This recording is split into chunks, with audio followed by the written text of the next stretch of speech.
Football. Homecoming here at Florida State. Crowd has high expectations for the second half. We'll see if things can get better for the Seminoles and for Wake Forest for that matter. Logan Tyler kicks it into the end zone. Well, Wake is a 10-point underdog today for a lot of reasons. This is one of them. You have to go back to November 11th, 2006 to find the last time the Demon Deacons scored a touchdown in Tallahassee. And it was a defensive touchdown. Kevin Patterson intercepting Drew Weatherford, brings it back 48 yards for the touchdown. It was a 30-0 win for Wake Forest, the first career shutout loss for Bobby Bowden at Doak Campbell Stadium. We'll see if Wake Forest has any magic like that here today, as they're big underdogs. And Hartman's first pass is batted down at the line. This is a very impressive defensive front for the Seminoles that Hartman will be dealing with, the 19-year-old true freshman in charge of this RPO system. He's had some really good moments at times. He's going to give it to Matt Colburn, who finds running room right up the middle and rips off a first down. That's really the identity of this football team, though, Clay, is their run game. They love to play with tempo, RPO, get downhill. Great start. Both teams coming off bye. That pass is well behind Scotty Washington. That is good news for Wake Forest to see him back and active. The 6'5" receiver has been injured most of the season. This is the best he's felt since camp.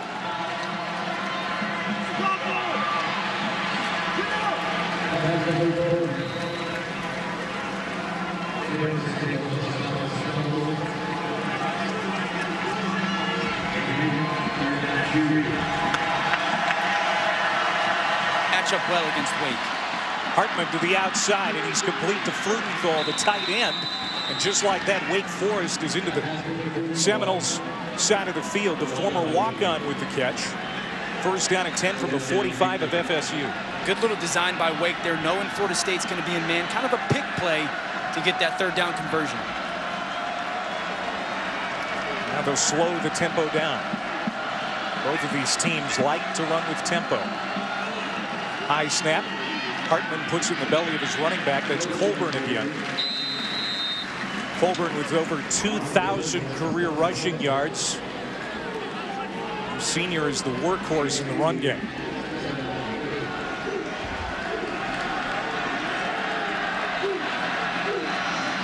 Hartman to throw on second down. He's complete to Greg Dortch, the talented receiver, picking his way toward the 35. It looks like he's going to be short of the first down, but it's an 8-yard pickup for Greg Dortch, who's averaging 8 catches per game. And he's coming off a left ankle injury, but he looks pretty good so far. Moving around with ease. Now Colburn for the first down, and this is just the start Wake Forest was looking for, Dan. Exactly, and Sam Hartman's at his best when he's playing quarterback like a point guard, just distributing the ball to all his playmakers, running the ball with the RPO system. That's when he's at his best, Clay. The 9th play of the series. Hartman taking a shot down the middle, has a man, but it's overthrown. Intended for Sage Surratt, who had a step on the defender. Red shirt freshman can't haul it in. Could have been 6. Surratt's the guy that they like to take shots to downfield. Florida State's going to give them opportunity to do it. That won't be the first time that ball happens today. Now Hartman goes to Bachman for the first time, and he makes the catch and then is cut down hard at the 27-yard line by Samuels.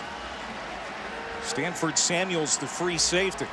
And so now third down again for Wake Forest. We'll call it 5. They've already converted twice. Make it 3 times. First down catch for Surratt.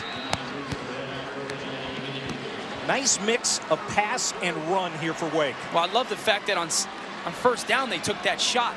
And so the corner's thinking, okay, we want to push the ball downfield. Now on 3rd and 6, there's a little bit of opportunity to get a stop route right in front of him to Surratt.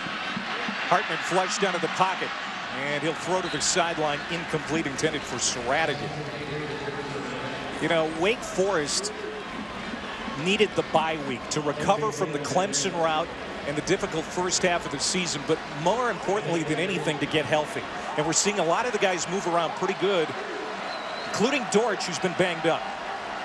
Now, Dortch is a guy they certainly want to get the ball to 10, 12 times a game.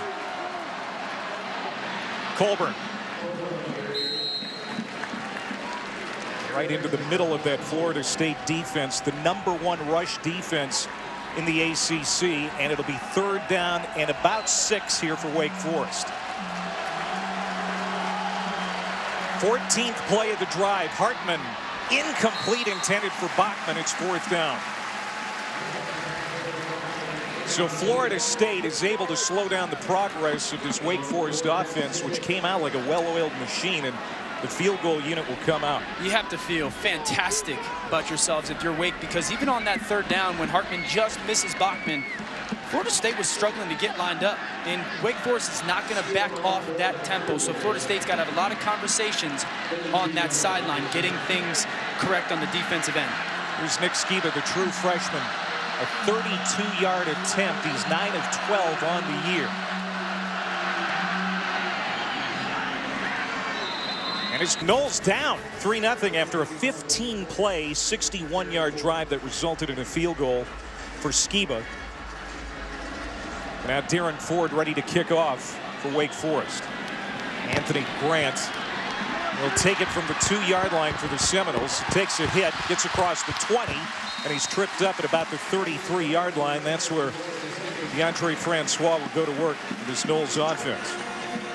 And it's been an offense that has struggled in what Willie Taggart calls the Gulf Coast offense, trying to adjust to it, but Francois is terrific. But there's no doubt this is a different offense than what Jimbo Fisher was running.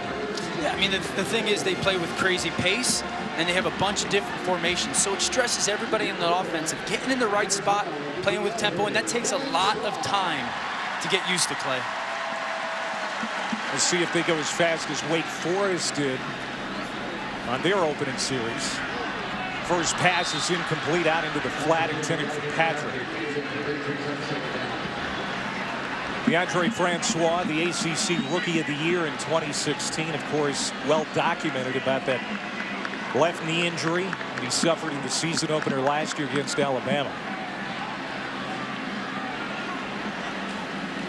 Patrick in the backfield, he will get it. This is a big running back, 6'3", 234 pounds. He's able to get it back to the line of scrimmage, maybe a half-yard more, and that's it. This is one of the worst defenses in the FBS. Wake Forest giving up over 500 yards and 36 points per game, but they've got Florida State in a 3rd down and long here on the opening series. I mean, it's the perfect recipe for Florida State to get back on track. Not the start you want, 3rd and long. I expect them to try to find one of these big ends that Francois loves to throw. Worst 3rd down conversion rate in the ACC, near the bottom of the FBS. Sprinting out, Francois. There is nothing downfield, and Boogie Basham, the defensive end, tracks him down. It is 4th down, a 3-and-out for the Seminoles. As a football team, you've got to be ecstatic with your start. Go down the field, your quarterback doesn't take a hit, you get your field goal, now your defense goes 3-and-out against Florida State's offense. Alex Bachman back to return this punt from Logan Tyler. Fair catch called for. And Wake Forest will have... New game tonight, Clay. It's going to be a shootout, man. A lot of people are picking a potential upset there. Don't sleep on Purdue. So Wake Forest has a 3-0 lead. They went 15 plays and kicked a field goal on their opening series. This is series number 2, and it's Colburn on the carry. He'll get a couple. Dave Clawson, the head coach for Wake Forest, said during the bye week he expects everyone to start living up to expectations. So far, so good here today. Over the middle, there's the tight end, Brandon Chapman. He gets all the way across the 40 to the 42-yard line as Hartman is complete to his tight end for 16 yards. And there's that point guard mentality right there. Florida State blitzes, I replace him with the tight end. Good completion. Hartman sets. He goes back over the middle. That's incomplete. He was looking for Bachman. So Dave Clawson in year number 5 on the job. Can't put everybody on notice. Guys were better than this You know, expectations have been raised after 2 straight winning seasons, 2 straight bowl seasons, and 2 of their losses this year been to top 4 teams. So keep that in mind. Wow. What a play. Scotty Washington. That's why they missed him so much. That is the 6th first down for Wake Forest as the 6'5" receiver makes a nice play to move the chains. It's a casual one-hander on a Saturday afternoon. Now Hartman back to the air, gets some pressure off his backside. Eludes the rush, underthrows Surratt. But it's amazing he was able to feel that heat coming off the back end and get away from the potential sack. It's a huge thing for Wake, is trying to keep Sam Hartman clean. Burns, the defensive end for Florida State, who's just a premier natural pass rusher, almost gets home. I love the decision by Hartman of just ditching it and playing, having the opportunity to have second and normal. Sam Hartman extremely mobile, very tough. You ask the coaches, they really respect his grit. Just a freshman, and their penalty flag's down, and this is going to be a false start on Wake.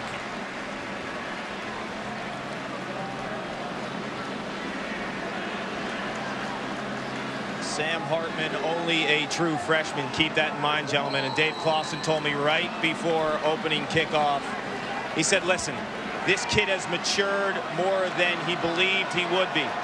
They threw him into the fire early, guys, but his decision-making is the difference down these last few games. He's got second down and long cart, incomplete. He's looking for Chapman again. And now it's third down and 15. Now, Hartman has been impressive. He got some breaks to win the job. Veteran Kendall Hinton was suspended for the first 3 games of the year, has since moved to wide receiver.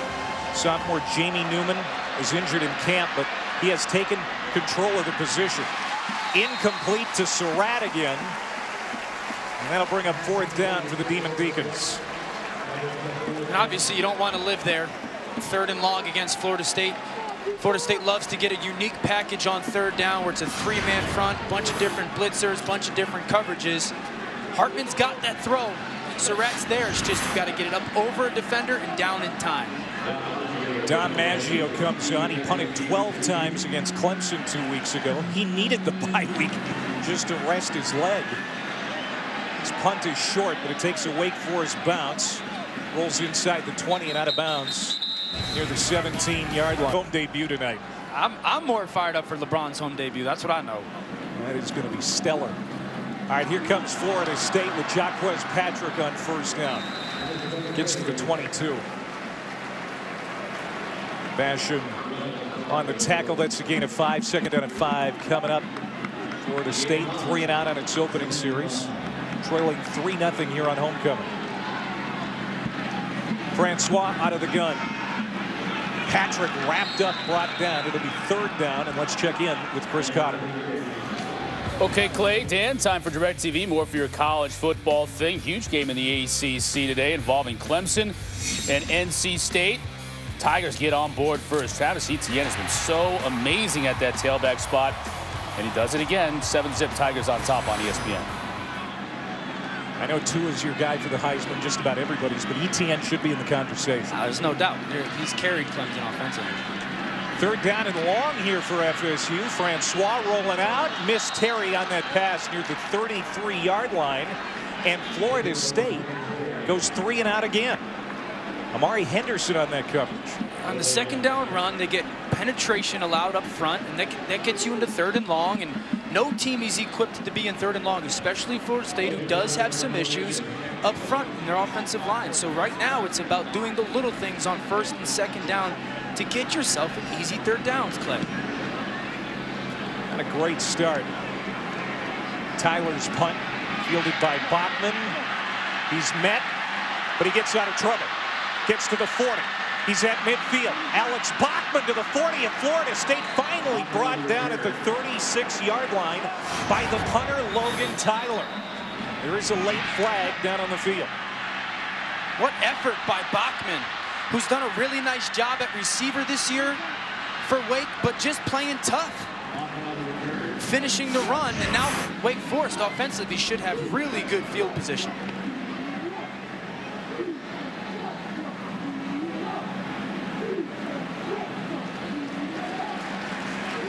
That's going to go against Wake Forest.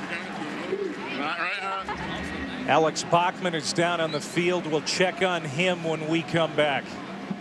Matter. He still runs into the end zone. 14-0, tied on top halfway through the first.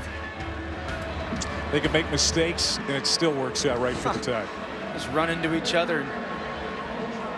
Legal block below the waist. Number 34, return team. 15-yard penalty from the spot of the foul. First down. Still going to be a sweet situation for the Demon Deacons as they have it near midfield at their own 49 after that return by Alex Bachman. So we've got the mics working again now for the referee, Gary Patterson.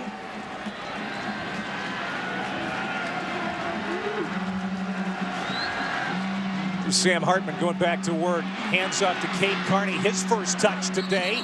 He stumbles inside the 40-yard line, out at the 37. Cade Carney, the sturdy junior running back, rips off 15 for the Deeks. What a great block by left tackle Benzinger. Carney out in space. Third straight drive into FSU territory for Wake Forest. Washington should have had that one to bring up second down. I do like this play calling, though, by Wake Forest. Really good balance of run, pass, and run, pass. It's going to allow them to continue to be on the aggressive, stay ahead of these chains. It's Carney again. And here we go with third down and long, and we'll see how Florida State plays this defensively.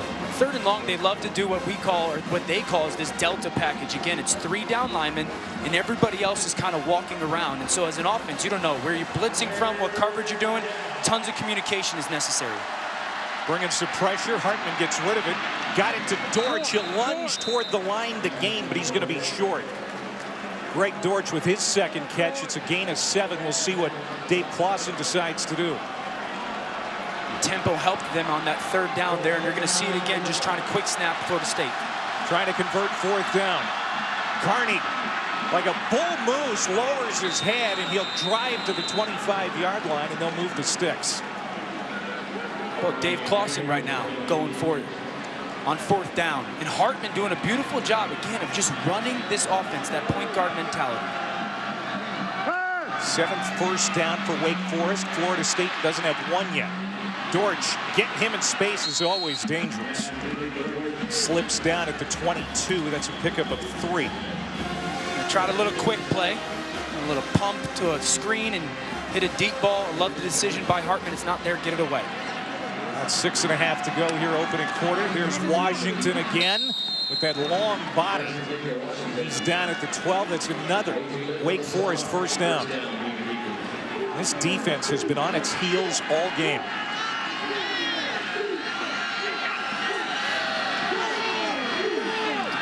Look at that patience by Carney. Man, it's like he's tiptoeing back in the backfield. Carney's actually the perfect fit for this offense because he's a little bit less quick, twitchy, a little bit more patient. And that mesh point in this RPO offense for Wake goes so long because Hartman's making so many decisions. This will be the 30th play for Wake Forest already in this game. Hartman over the middle, touchdown Demon Deacons. Jack Frudenthal, the tight end.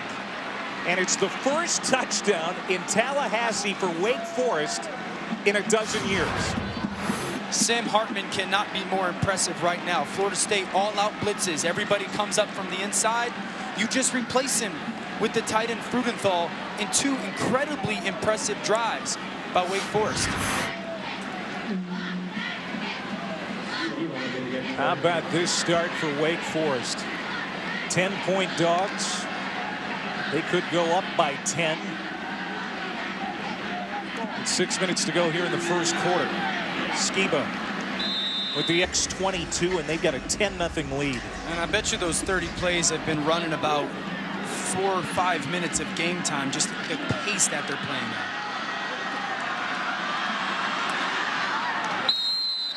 at. Florida State needs a shot in the arm.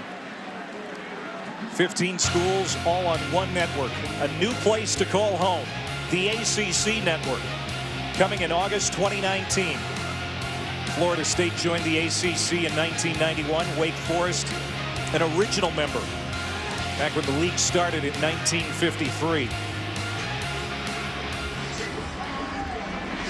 Deondre Francois and this offense really haven't been able to break a sweat yet. Yeah. They've been on the field for about 6 plays, and I know Willie Taggart wants to stay committed to this run game. Not the ideal situation to do that, but they have to stay committed to it. Now they're going to throw on first down here, and that pass is caught at the 24-yard line. Guys, there are injuries, and then there are next-level injuries. The Wake Forest linebacking core, 7 scholarship players beginning the season. They're down to 1. To make matters worse, this week they lost DJ Taylor to an undisclosed illness. I spoke to Dave Clawson before the game. He told me they're piecemealing, but give this crew some credit, guys. I mean, they've held Florida State to 0 first downs thus far. Yeah, they may have just received a break, Cart, because we said it was complete. That's how it was ruled on the field, and then it was overturned to incomplete, and now they're going to take another look at it upstairs. Replay official today, Bob Welch. I'm talking about the Wake Forest defense and some of the injuries. They've also changed coordinators, right? So there's a lot of turnover right now. So, like to Kark's point, impressive what they've been able to do so far. DJ Matthews, the sophomore receiver. Was he able to haul this in?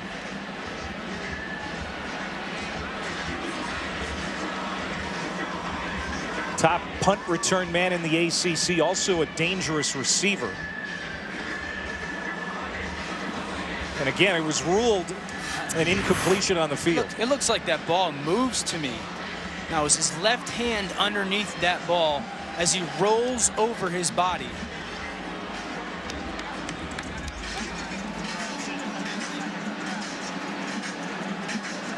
There has to be indisputable video evidence to overturn it. I don't know if we're going to get that here. Yeah, it looks incomplete. It looks like that ball in some way hit that ground. After review, the ruling on the field is confirmed.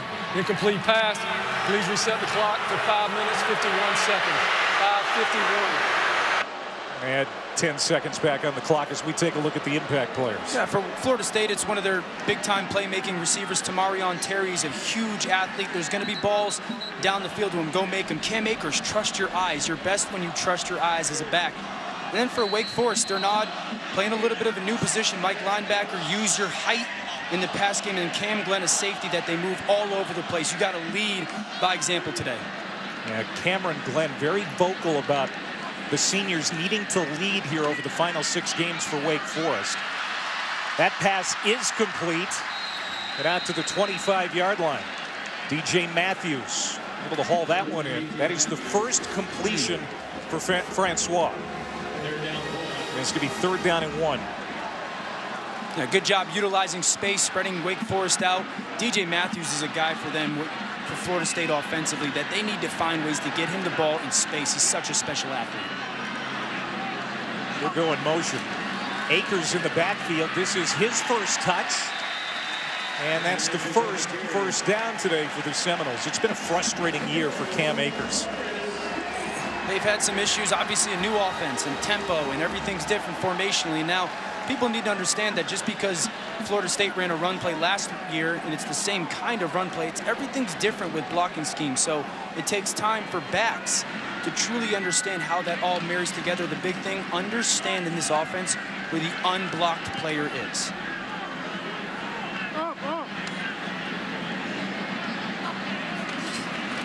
Francois, quick shot to the outside, and the receiver wasn't even looking. Trayshawn Harrison, the true freshman, was in blocking mode, and that pass whistled right behind him. And this is something that Willie Taggart talked about, understanding what we're doing on every play, getting lined up. Francois is getting a little bit tired right now because he's doing his job and he expects everybody else in this offense. Guys, everyone has to know what we're doing every single play for us to actually get better. And Francois going to that side of the field again on 2nd down and 10. Barely cleared the defender and got it to Cam Akers. It's going to be 3rd down and medium, but Deondre Francois also has had a frustrating season. Certainly had a rough offseason besides the rehab on the knee. Had a couple of brushes with the law, and there was no guarantee he'd even win his job back. And there's no one more disappointed in the 3-3 start than him. And I believe in him, though, Clay. As a player, I think he's a very special player. Great mechanics. I want to trust in him in this offense moving forward. This is a big down here for Florida State's confidence, and it's incomplete. Francois wanted Murray. Demetrius Kemp was right up in Francois' face, and it's 4th down. Here comes the punter again. And Wake Forest bring a little bit of pressure. Kemp comes unblocked. Number 26, right up Florida Francois' State face. They drop the defensive end, Boogie Basham, into the throwing lane, and that's what affects this throw. Francois trying to replace the blitz to the receiver, and Basham drops right underneath that throw. Quarterbacks, our eyes, we see it, and it affects the way the ball goes. Good punt for Tyler. And it's going to go out of bounds at the 26 as we take a look at Wake Forest's impact players offensively. Cade Carney's already been impressive. He's already been impactful. I just love his patience in this offense, and there's going to be some times today he's got to break some tackles. He'll be good enough to do it. Dortch, the ball's coming your way. We've seen it already. Continue to make plays. Florida State defensively, Brian Burns, you are an elite pass rusher. Get home when Florida State or Wake Forest decides to throw the ball, and then Jaden Woodby, who's that in-between nickel linebacker versus this RPO mesh offense. You have to be willing to fire your gun at that mesh point. 4th series for Wake Forest. And it's Colburn looking for running room on the near side, and they'll get it close to the 30-yard line. You were talking about Jaden Woodby, Dano. It's rare to see a true freshman start at Florida State, let alone one from California. Yeah, and he started at safety when he first got here, and they moved him down to linebacker because they love his athleticism, especially in college football nowadays where space is so paramount. Hartman shovels it ahead to Colburn. We've seen that play a couple of times. It's going to bring up 3rd down and very manageable for Wake Forest. They've been good on 3rd down here so far. DeKalen Brooks made that tackle. There's Woodby. Going with tempo. 1st down, Wake Forest. Colburn to the 41. Right now, the Wake Forest offensive line and their double teams are creating such space for their backs.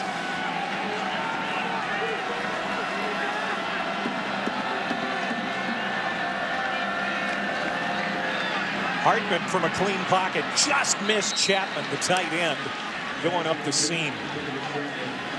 Oftentimes, Clay, we hear people talk about quarterbacks are seeing the field well. That's a perfect example of it, that play where Florida State's in a little bit of a unique defensive setup. They blitz, Hartman sees it, just make that throw. Hartman dumps it off for Colburn. Running room back into Florida State territory. Out at the 32, Matt Colburn, a very good receiving running back. That's a gain of 27. Simple play. You just out-leverage the defense. Florida State looks confused right now defensively. This is Hartman on the keeper.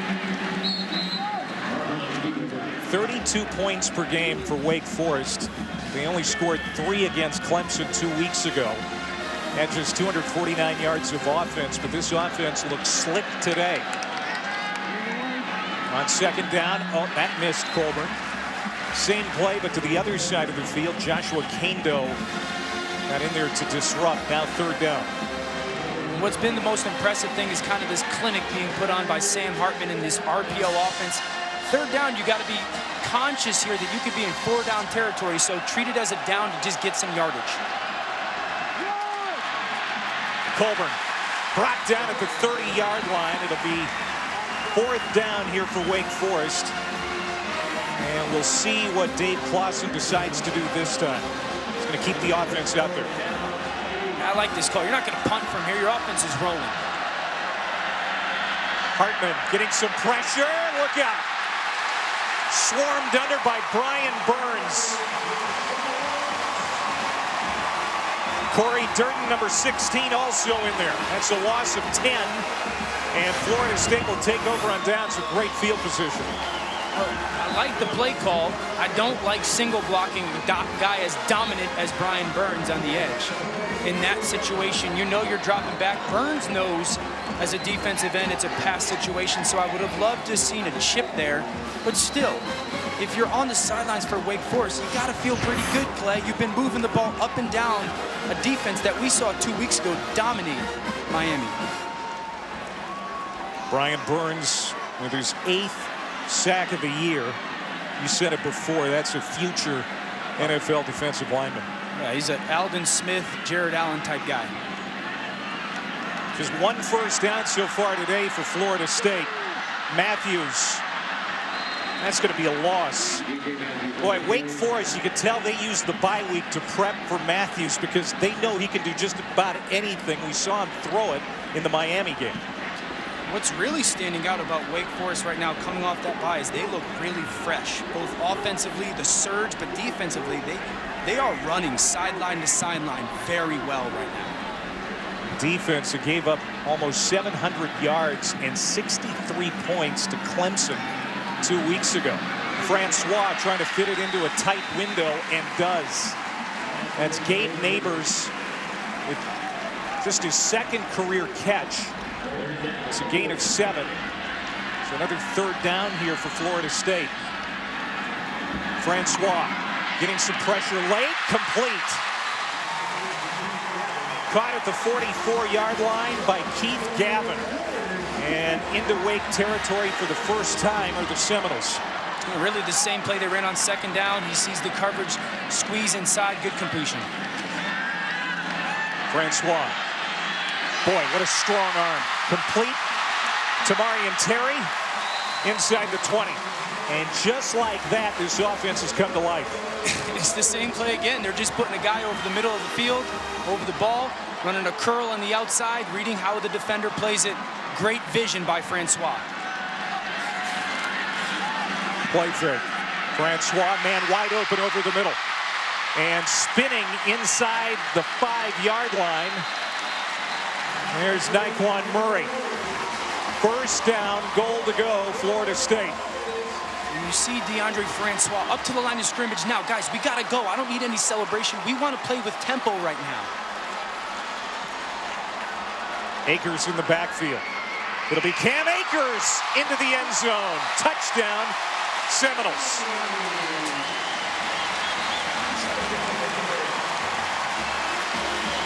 Wow, that happened fast. Yeah.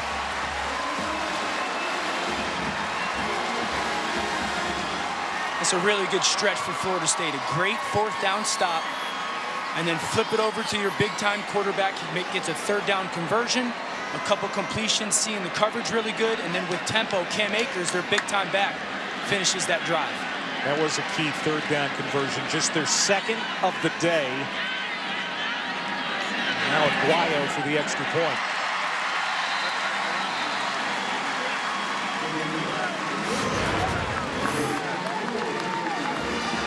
Yeah, like I said, Francois wanted to play with tempo, and just when you do that, everyone's got to be lined up the right way.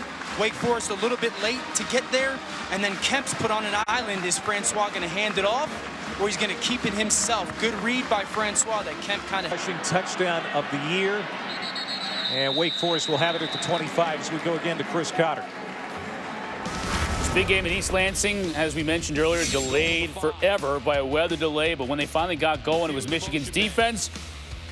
And Ben Mason get a big back in there to power his way in the red zone. 21-7 right now. Michigan on top. Early 4th quarter, guys. Michigan is playing scary good football right now. Well, first of all, Ben Mason's from Connecticut, so we know he's a good football player, right? Is that right? Okay. Yeah, I mean, listen, that defense right now, I've been saying it for a couple weeks. They might be the one defense in the country that can slow the juggernaut of Alabama down. He's Dan Orlovsky. I'm Clay Manfred. Paul Carcaterra roaming the sidelines. We'll see how the true freshman Sam Hartman responds with this Wake offense. Eludes the rush, he'll flip it away. 2nd down. And this is where Sam Hartman can go to the next level, at least as a freshman. You just moved out of the pocket. Everything's covered. Go get 3 yards. That your offense is predicated on being successful on 1st down like so many are. Go get 3 yards. It gets you in the 2nd and manageable.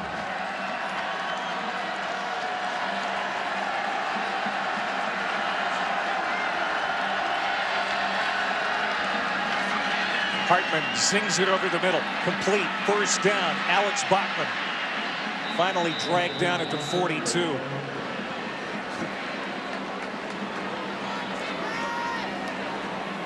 I'm telling you, just that long mesh from Hartman. He's reading the give to Cade Carney, patient, waiting for room, and he finds some around the right side. Carney wants the horse collar, no flag. And there's that patience. They just kind of stay behind the offensive lineman. That mesh goes for so long, and as a defensive guy, you're going, wait, where's the ball? Carney pops out of nowhere. 190 yards of offense in the first quarter for Wake, and they're going to get another first down. And there, okay, here comes this mesh. Oh, Carney's got the ball, so Florida State goes to tackle him, and then Hartman keeps it and uses him as a lead blocker. It's just so taxing on a defense. Hartman hit again. That's going to be the second sack today for the Florida State defense. Hartman has been hit a lot this year. See him at Rice on the sack. And like you said, he's been hit about 1 every 4 plays. Now, he's done a great job today of keeping himself clean, and so is an offensive line. But see that blitz, throw right into it like you've done already. Second and 16. Hartman sings it to Surratt, incomplete. Now third down and long, and Florida State has really gotten tougher here after the first few series didn't go their way. Yeah, and here we come. We see the reinforcements from the boundary, from the sideline, a bunch of different walk-around guys. Pressure picked up. Hartman sliding to his right, looking downfield along the sideline, nearly picked off, incomplete. And well covered there, Asante Samuel. As we have a flag down in the backfield, it's going to go against Wake Forest.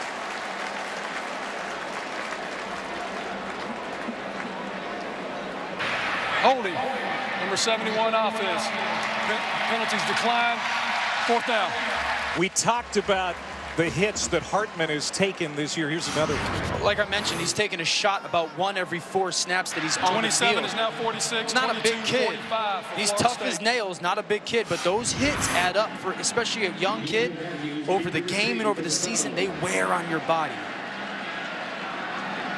In Warren Ruggiero's offense, the quarterback has to be tough because of the RPO system. Don Maggio with a boomer. Matthews lets it go over his head into the end zone. Touchback. Florida State has it, down 3. In the country 2 weeks ago. Let's see if Florida State can string a couple of decent drives together. They had a scoring drive last time out. Here's Francois handing off to Cam Akers. A burst ahead to the 25-yard line.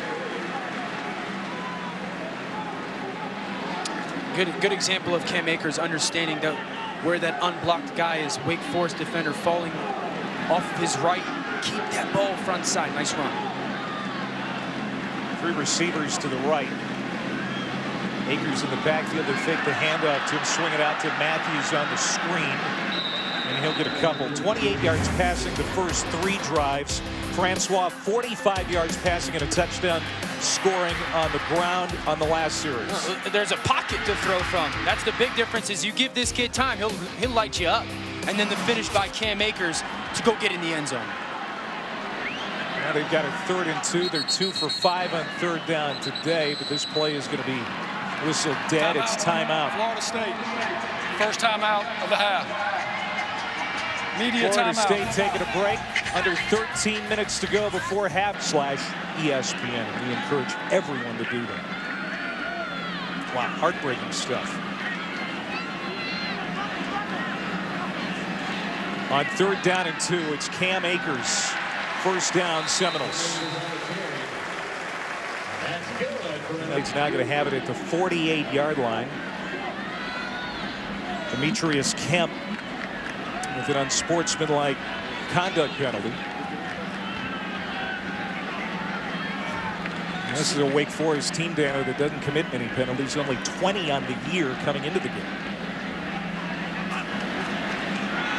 Akers to the 48 of Wake Forest, and another flag down. Let's see what this is about. Legal formation. offense, more than 4 players in the backfield. 5-yard penalty, repeat first down. Offensive line coach Greg Fry is earning his paycheck these last few weeks. It's the 7th game for Florida State, 7th combination of a starting offensive line. They're only one of 4 teams nationally that have had that type of injury-plagued season with the big boys up front. And Dan, I'd like to hear your impressions in a quarter and change. What do you think about the big boys so far? They've been okay. Certainly last drive was great with their protection in the run game. This is an offensive line that is asked to do a lot, continue to grow. Ooh, high snap, and that almost messed up the exchange between Francois and Akers. They're able to recover, but it's going to be 2nd down and long. Great job by Francois just making this catch. It's a reactionary thing. But you start to see there's some confusion getting lined up. We saw a pre-snap penalty for Florida State to play before. Then there's a miscommunication with their blocking scheme. So still some of this offense is tough for this team to grasp. That snap from Alec Eberle is high. He's one of the few linemen who have been able to stay healthy and start every game. And now here's Francois, uncorks, complete to Keith Gavin. Big play inside the 20. Gavin lost the football, and it's recovered in the end zone by Wake Forest. And that's a touchback. Justin Sternad, the middle linebacker, tracking down the receiver to pop it loose, and Kemp recovers in the end zone with a touchback. Ruling on the field, offense fumbled the ball into the end zone, recovered by the defense for a touchback. First down. And turnovers have killed this Florida State team. Francois hangs in the pocket, beautiful throw to Gavin. He's a big play receiver downfield. But let's give credit to Sternad. A linebacker down the field running with a big punch over the top. And then Kemp aware enough to get on that ball. And something that has hurt Florida State or held them back, penalties, not getting aligned, turnovers, we're seeing it haunt them again. But credit Sternad for the effort to get downfield to force that fumble. Cart was talking about DJ Taylor, the middle linebacker, out this week with mononucleosis. Sternad moving over to play middle this week, and he has played well, including causing that turnover. As Hartman is under pressure, he'll sling it away. That's the 15th turnover this year for Florida State. Only Louisville has more in the ACC. It's a recipe for disaster. I don't care who you are. I don't care how talented you are. If you turn the ball over, you're going to lose football games. Play fake, complete to Jaquari Roberson.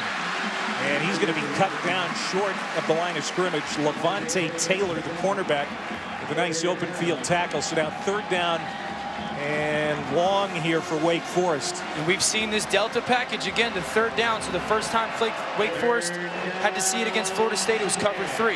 Last time they saw it, it was cover 2 by this Florida State defense. I wonder if they want to bring some pressure here to put a little heat on Sam Hartman out of his package. They show pressure, rush 3. Hartman has plenty of time. Pass, deflected and intercepted. Stanford Samuels, the 3rd, gets it right back for the Seminoles. They've got it 1st down, goal to go at the 8. And they drop out and play some coverage. And a guy that I want to see play more for this Florida State defense, Asante Samuel, playing in zone, eyes on the quarterback, breaks on the ball, it goes up in the air, and Samuels with the pick. I just love how this kid plays in zone with eyes on a quarterback. What great break on the ball. And that's that package again, that Delta package, playing some coverage. They've done it 3 different ways so far against this Wake offense. Stanford Samuels, the 3rd, his dad was a defensive back here at Florida State. Knowles in good shape. And here's Patrick, the big running back, rumbling down to the 6-yard line. There's that turnover backpack. Dano, your thoughts?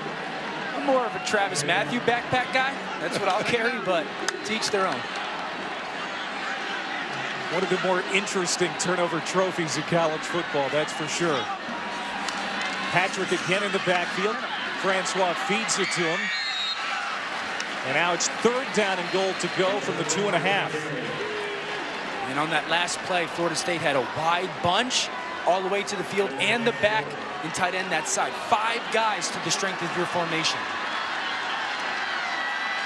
3 receivers bunched at the top of your screen. They will run it again. Patrick nosing his way. Yes, touchdown, Seminoles. And Florida State has its first lead of the day. Defense gets you your turnover, and Clay, we call these weight room touchdowns. This is a weight room touchdown by Patrick. Stops short of that goal line, but gets those big, thick, strong legs turning forward. Everybody's pushing, and now Florida State's rolling a little bit coming off that turnover. First rushing touchdown of the year for Patrick. Cam Akers, he's had a frustrating time in this Florida State run game, but he's found the end zone on the ground for the first time this year. And things have straightened out here for Florida State with a lot of help from the defense. The defense steps up coming off the Wake Forest turnover. Asante. And on the doorstep, didn't take much for Florida State to kick that door in and take their first lead of the day.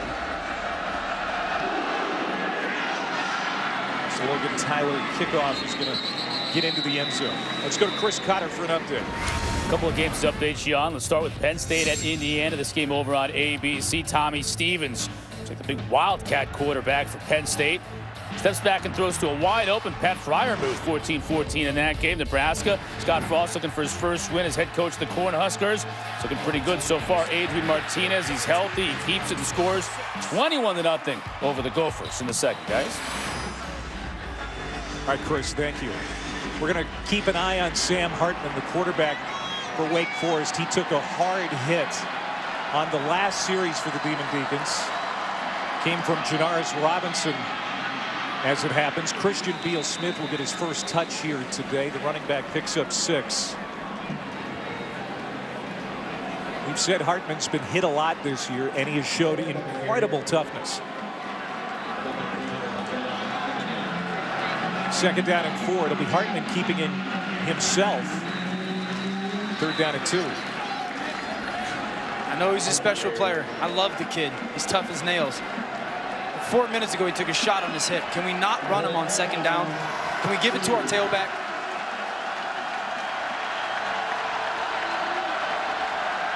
We'll see what Warren Ruggiero dials up here on 3rd down.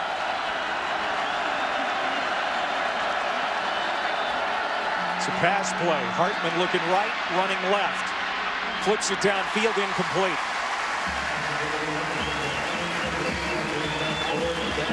Intended for Washington. And here comes the punting unit. If you're Wake Forest, that 3rd down, Greg Dortch isn't on the field for you. He's the one guy on your offense that you feel really confident in beating this Florida State defense that loves to play man-to-man. So if you're going to be playing without Greg Dortch against this Florida State defense, good luck, because they can play lockdown man-to-man coverage on the back end. DJ Matthews, top punt returner in the country, averaging over 35 yards per return. Gets leveled at the 26-yard line after that 47-yard punt. Here are the key plays of the second quarter so far. That forced fumble and the recovery in the end zone, but then Florida State gets it right back. It is Samuels on the interception, and then Patrick taking it in. And it's 14-10 with under 9 minutes to go before halftime. I didn't see it when it happened, but Hartman actually double clutches on that interception that was Samuel to Samuels. Get that ball out a little bit earlier, that may not have happened. But now Florida State, a little bit momentum rolling offensively for them. Just saw Harlan Barnett, the defensive coordinator for Florida State, has to be happy with the adjustments his unit has made here as this game has worn on. Keyshawn Helton, number 20 for Florida State, will get his first touch of the day. He'll pick up 2. After the first 3 and out for Wake Forest today. The defense has been inspiring for Florida State. And it has turned this game around. You kind of called that, right? You expected them to come out with their script and play well, and like you said, the adjustment's been really good for Florida State. Here's Patrick now. A draw. And he'll get it to the 31. Now another third down and fairly long here for FSU. Yes, but I expect them to treat this like a 3rd and 4 because of their offensive line issues. Find ways that you can get it out of Francois' hands, get a completion, and let someone who's really good in space, let a Cam Akers or a Terry or a Matthews or Nyquan Murray, all these weapons you have, let them get in space and run and go get that first down conversion. Francois 9 of 14, 133 yards. Got hit, batted away at the last moment, penalty flag down. Jasir Taylor in the coverage. Francois picks himself up off the turf. Holding, number 54, offense, penalties decline, 4th down. Florida State, you talked about it, taking a lot of penalties this year. Average over 8 of those per game, and now they're going to have to punt. I said it before, this kid's as tough as they come, man. Both these guys that playing quarterback are today. Yarberry came around on a little bit of a stunt right under Francois' chin. Tyler's 4th punt today. Bachman going back. Good return man, not as good as Dortch. Dortch has been dealing with a bit of an ankle injury. That's a 51-yard punt for Tyler. 14-10 Florida State. Homecoming here at FSU. Seminoles have the lead after falling behind 10-0. Matt Colburn on that run for Wake Forest. They try to seize some of the momentum back.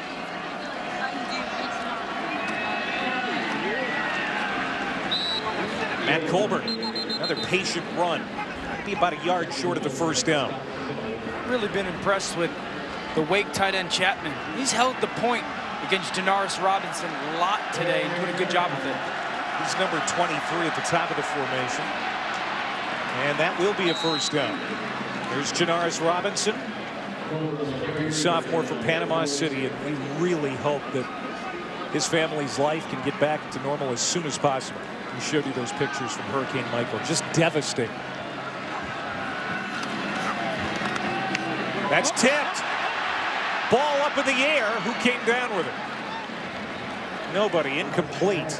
Boy, everybody on that Wake Forest sideline held their breath. It seemed like it was up in the air for 10 seconds. This is the worst feeling in the world as a quarterback. When that ball goes up in the air, all you think is get on the ground. I don't care how it happens, just get on the ground. But fortunate break for Wake Forest offensively that gets down. DeMarcus Christmas, the defensive tackle, got his hands on it. As Colburn takes that handoff. So here we go, 3rd down. What a nice play by Brian Burns of reading both Hartman and the back, forcing that shuffle pass, and here's that 3rd down package, Clay. So they've played cover 3 out of it, and they've played cover 2 out of it, and then they've played a version of quarters out of it. So they've 3 different things, and all 3 looks for a young quarterback. At some point, pressure's coming. On the twist, they get to Hartman, but not in time. He got the pass away to Chapman, the tight end. But about a yard short of the first down line to gain. And so now we'll see what Dave Clawson does here with 5:45 to go in the first half. I like going for it right here. You've been running the ball relatively good. I'd love to see him take some momentum back. He's going to send out the punt unit. You can't fault him for that either. Yeah, I know. I'm just a super aggressive guy, especially in these situations where your offense has done a really nice job running the football. Dave Clawson turned Bowling Green around, has really changed the Wake Forest culture around as well. High short punt for Don Maggio. Does take a bit of a Wake Forest bounce, and then checks up at the 26-yard line. You can stream college football all season long on ESPN+. Start your free trial today by downloading the ESPN app or visiting ESPNplus.com. There's some great content there on ESPN+. The Ivy League Major League Soccer. How about the NHL? Dano, I know you love hockey. Hockey. I am a hockey player. I was using this today to go watch the Toledo game going on in my hotel. $4.99 a month. I mean, even Paul Carcaterra, who never digs into his wallet, has ESPN Plus. Cam Akers on the field, but it's Francois going deep, and that's pass interference. Isang Bassi, the best cover corner in that secondary for Wake, interfering with Terry. And we've got a man down for Florida State. Pass interference. Defense, number 21. 15-yard penalty. Automatic first down. Timeout. Injured Florida State player.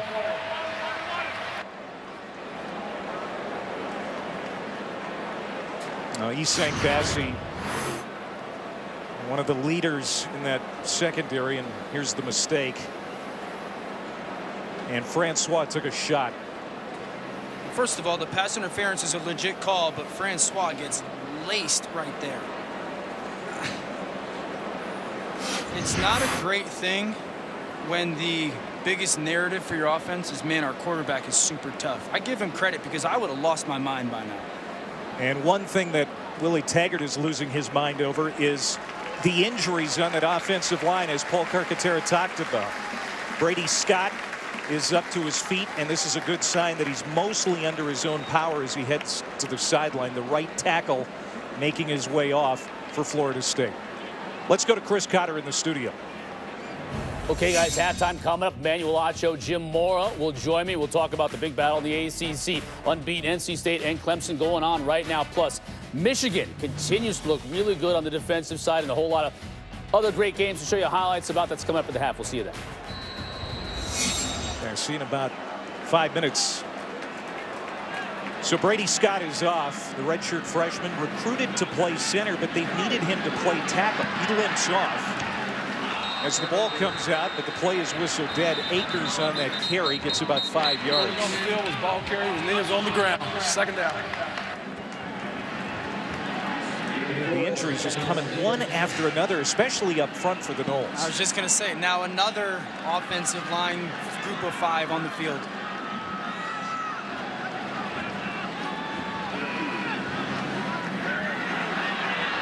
Francois, nice adjustment to get that play off. Pass is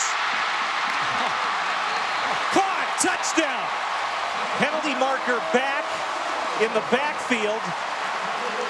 But that is a 54-yard reception for Tamarian Terry. Number 73. Offense. 10-yard penalty. It's coming back. Repeat second down. It is against Jawan Williams, who just came into the game in Brady Scott's place. And this hurts my heart.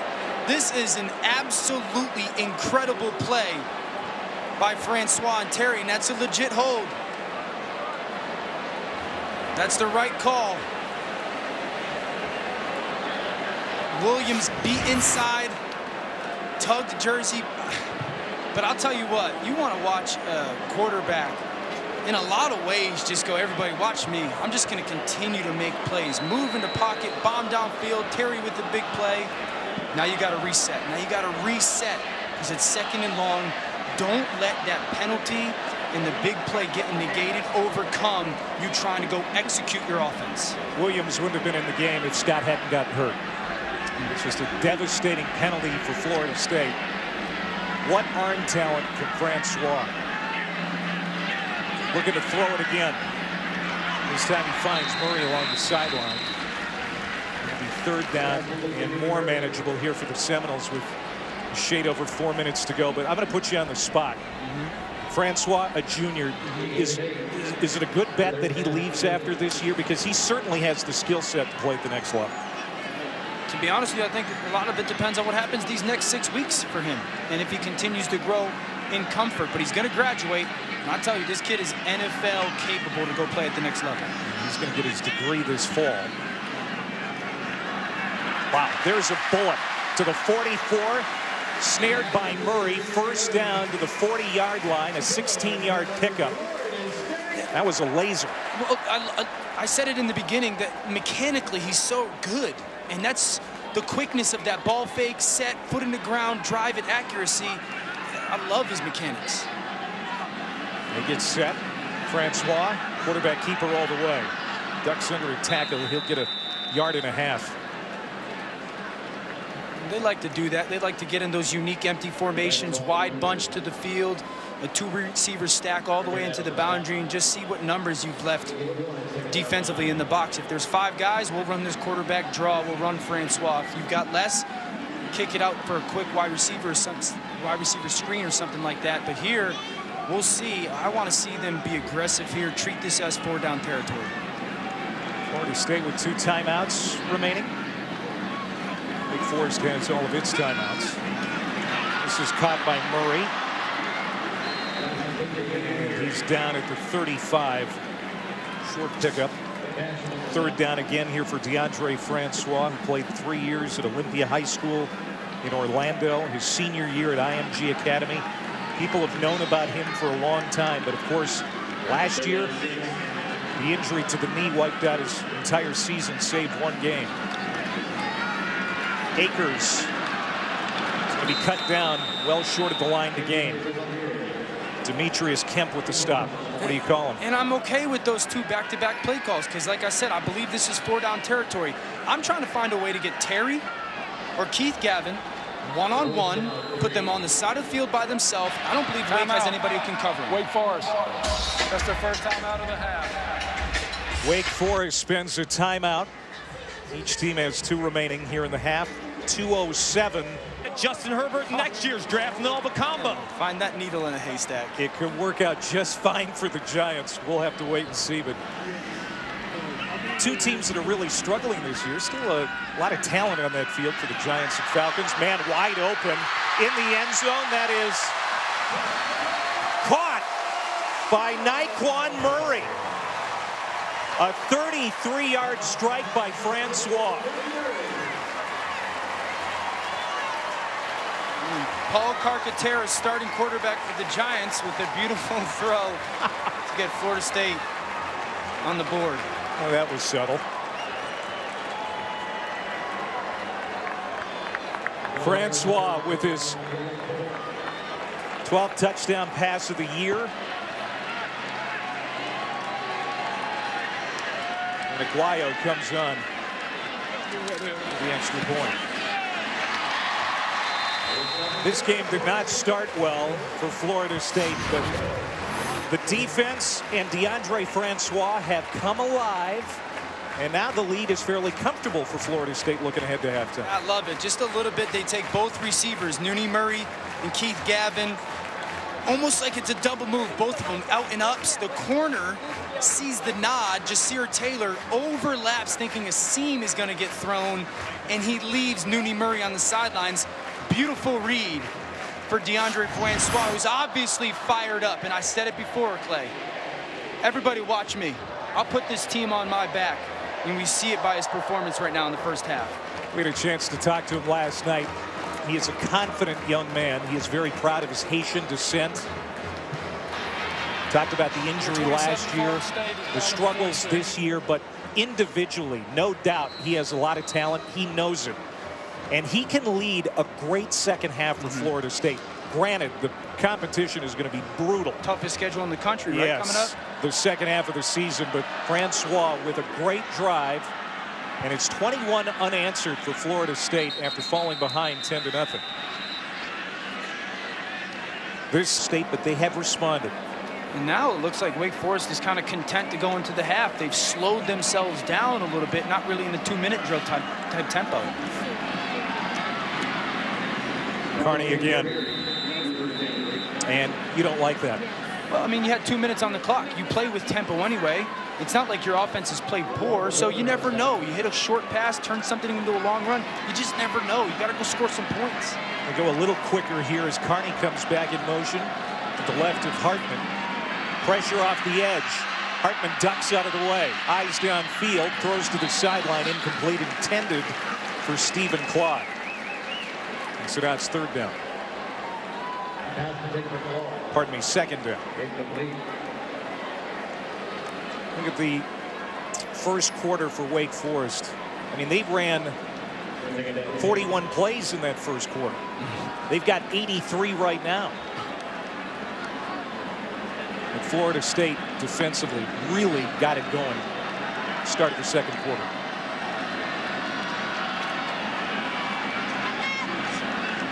They get it to the 40-yard line with Carney, and now we get a timeout. Taggart. Willie Taggart. Timeout, Florida State. That's their second using one of his first half. 2 remaining timeouts. And Willie's thinking, all right, maybe we can get the football back here. Yeah, absolutely. I love that. I mean, force them to go get a conversion.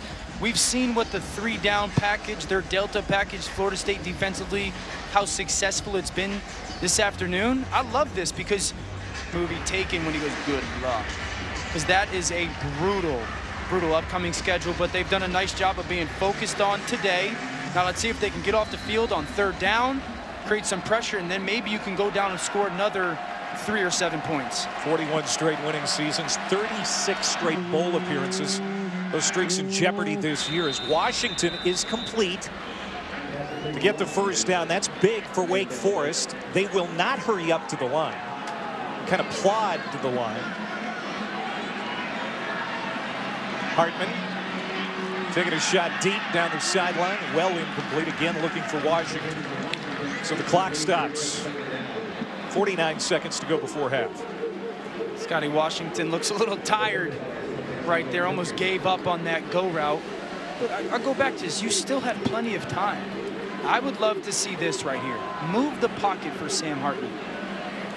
Confirm you're going to give him some protection. Move the pocket, whether it's a rollout or something, and see if you can get a combination front side to trips down the field for completion. Hartman incomplete. Ryan Burns, who has been chasing Hartman around the backfield the entire first half, nearly had another sack.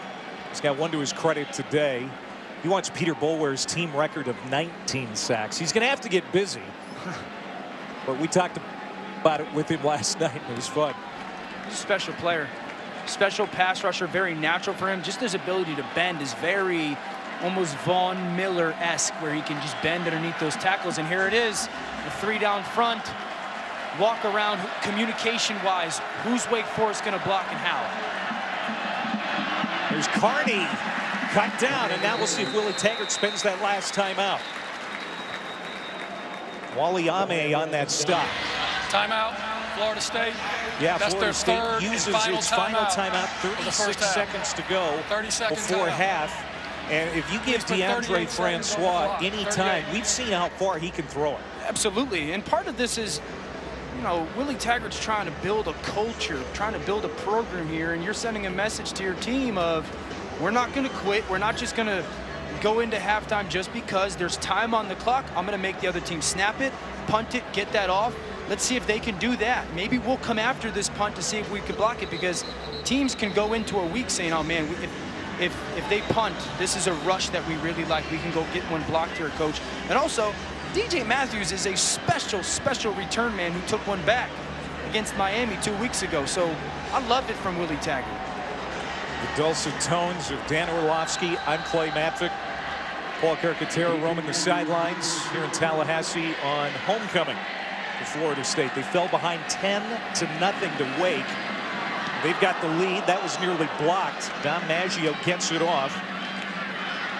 Matthews inside the 10 and won't get to the 10.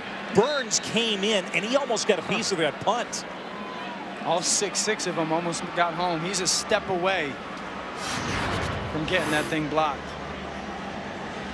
Look how special his length is, Clay. Here he almost gets there. Oh, I'm telling you, that's, and he knew it. That's a couple inches away from a completely terrible ending of the half for Wake Forest. But I just love this kid's effort.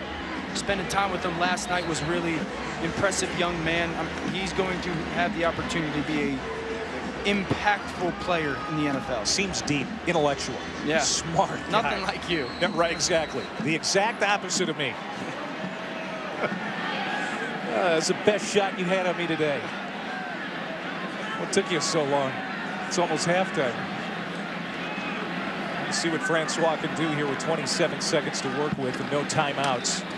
Swings it out into the flat. It's Murray. He'll try to find the sideline. No, he won't get there. He needs to get out of bounds. Got to the 21, kept in bounds by Wake Forest. He stopped the clock momentarily to move the chains. Okay with no out of bounds. So he's trying to be special, make a play. Likelihood of you getting something off your points-wise is unlikely. Francois slides up. He'll dump it off short to Patrick. Stays in the middle of the field. And that's going to do it. First half comes to an end. Wow. A total of 18 drives for both teams. Those up-tempo offenses. Already this half. After the 10-0 lead that Wake Forest jumped out to 6 minutes in to the first quarter. And the game changed on that fourth down play. The last 6 series for Wake Forest resulting in no points. And Florida State will start at the 25. Let's go down to Carter. They blocked. That was the response by Willie Taggart when I asked why Deondre Francois was able to find his stride in that second quarter. It's been the story of Florida State's season. I mean, this is game 7. This is a 7th combination of offensive line. They found a little groove. They gave him time. He said defensively, it's been a struggle to line up. Wake Forest has run 65 offensive plays, so lining up is critical. They got to get on the same page defensively and get in their sets. Well, here's some good news, fellas, for Florida State. Brady Scott, the right tackle who was hurt in the first half, is back out there here to start their second half for the Seminoles. And Cam Akers with a good run on first down, stepping out of a tackle at the 34. On his feet across the 40 and picked up at the 42. It's a 17-yard play on first down for Akers. Know where your unblocked defender is. He knows that Asang Bassey's the one guy, sets him up outside, cuts back underneath inside. Nice run to start this half out of Akers. 8th carry for Akers. He scored a touchdown in that first half. They'll feed it to him again. Look out. Cam Akers. Touchdown. 58 yards to the house. Maybe taking out some frustration on that touchdown rip.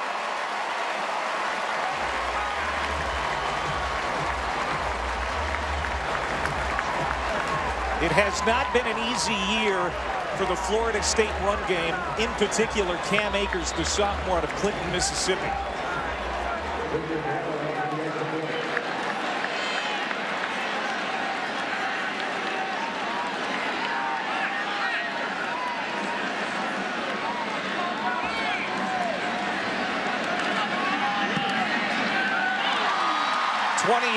Unanswered. We're rolling right now for Florida State offensively.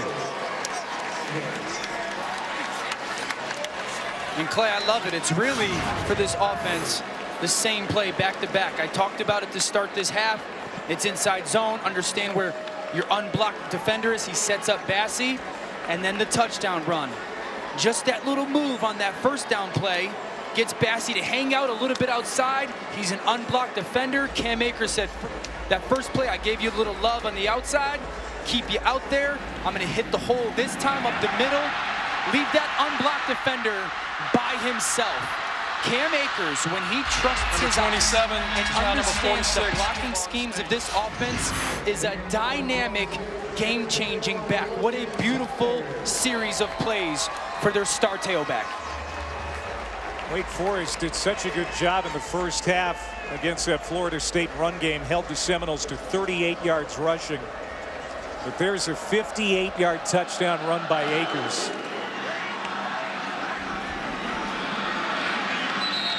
And Wake Forest will call for the fair catch. Get it out to the 25. Now we're seeing some of the defensive problems for Wake Forest, which we saw a lot of in that Clemson game. They gave up 5 touchdown runs of 50 yards or more to the Tigers, and there is a 58-yard run by Akers. Well, and let's not forget the fact that football is a team game, right? Everything is tied together. The Wake Forest offense, for all their tempo and 60-something plays in the first half, that affects your defense as well. Your defense doesn't get many breaks because you play so fast and you're running so many plays, and so that could be something we're starting to see from the Wake Forest defense, is maybe they're worn out from being on the field so much. There's a low snap to Hartman, able to recover and get it to Colburn. And the guy they call Jay Byrne, or he calls himself Jay Byrne, will scamper for 9 yards. Good run on first down. He calls himself Jay Byrne because that's his rap name.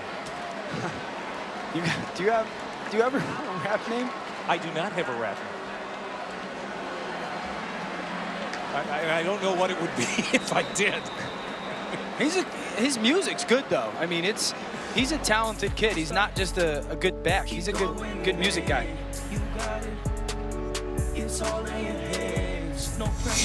There's Colburn, Jay Byrne, and Hartman's going to go down sacked at the 27-yard line by Kangdo. Yeah, that Florida State rush defense is on fire. Look, Matt Colburn, I think he's an absolute stud. You listen to his voice. That was his song, No Pressure. He patterns his lyrical genius after The Weeknd, the huge pop artist that everyone other than Clay Matvick knows. That's right. I still have Dean Martin on 8-track. Well, what's cool about it is this kid, a collegiate athlete, really good running back. He's very similar to probably so many kids that he shares a campus with, right? He's not just a football player. He's got interests in other areas, and he's good at it. I guess you can go onto iTunes and pick up his stuff. Yeah. Now third down package, this Delta package from Florida State that's been so good defensively. Hartman hit again, got rid of it to Washington, right near the first down stick. Scotty Washington, who had just 2 catches coming into the day because he's been nicked up, is going to be just short of the first down. So about a yard to go. 4th and 1.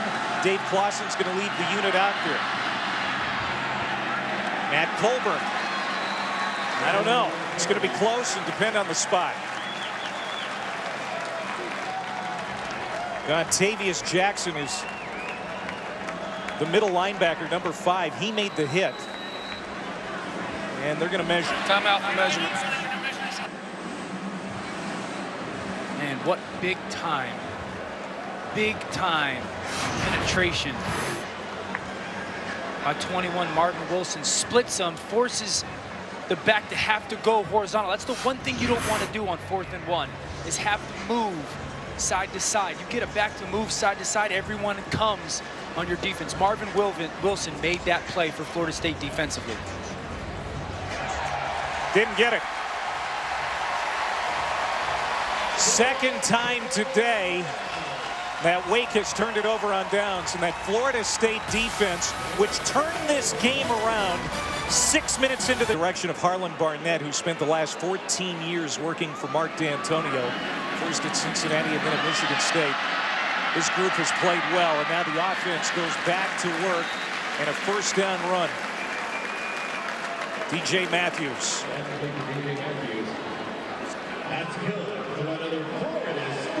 And don't be surprised here, Clay, coming off that turnover of downs. Good play on first down. Then taking a shot to one of their big receivers, Keith Gavin. Down the field, trying to end this game, essentially. Francois is thrown for 223 yards. Blitz off the edge. And that pass should have been caught by McKinney, incomplete. Hey, Dano, I know you know this name. Peter Warwick, remember him? P-Dub? Yeah. P-Dub will wear people out. He's standing 2 feet from me. We were just having a conversation. He said, after Marvin Wilson's stop, how about going over the top? I love it. That's what I want to see, is them go be aggressive here. Peter, you wanted to go over the top, right? Yeah, Yes, yeah. right now. There you go. Great minds think alike. Over the top Right now. You heard it. You heard it from the man right there. Watch. Yeah, we're going to watch this. What do you got, Peter? Play action. Now it's going to be a handoff. Offensive coordinator Peter Warwick. Well, that's what you were saying during the break, Dan. You were thinking, okay, maybe That's what we're gonna do. this is where Willie Taggart decides to go. We're about to solidify this win. But it's 28-10. We're going to score, though. I'm going to go out on a limb and say, no. Offensive coordinator's got to make quick decisions. Come on, man. Hey, DJ going to score. DJ's going to score. I'd like to see number 9 out here. Hey, look, I'm gonna go suit up. See what we got. Oh, we got it. Got him. Incomplete. That's headed for Matt. I was gonna catch You gonna catch that? Yeah. What do you think your hands are like these days? Hey, look, my legs not ready, but my hands. See that pass right there? I would have caught that. Dan Orlovsky played in the NFL for 12 years as a quarterback. He loved your game. Dan, what'd you love about Peter so much? The dead leg. Tell P-Dub that dead leg will wear people out. Will do. Thanks, Peter. Hey, tell him I said thank you. Great stuff. Peter Ward still looks like he can play. 49-yard attempt here for Ricky Aguayo. It's been a hot and cold year for the junior place kicker. He's 6 for 10 on the year. Had a career long of 53 in the Miami game. Looks good. Bingo. Ricky Aguayo. Tack on 3 more. Now we got a flag down. Hold on.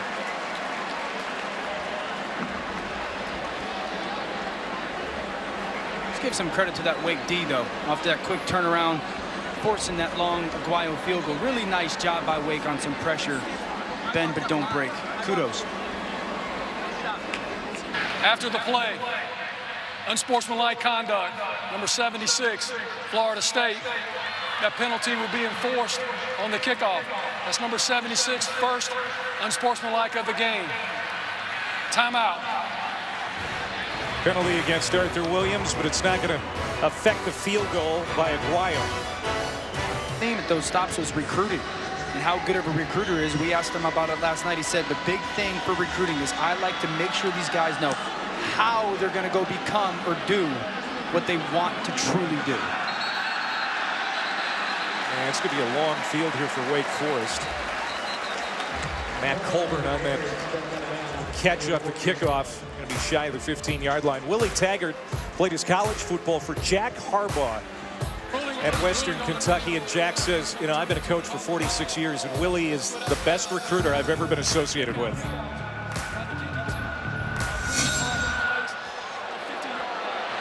First down. I mean, that's how you get really good in college football.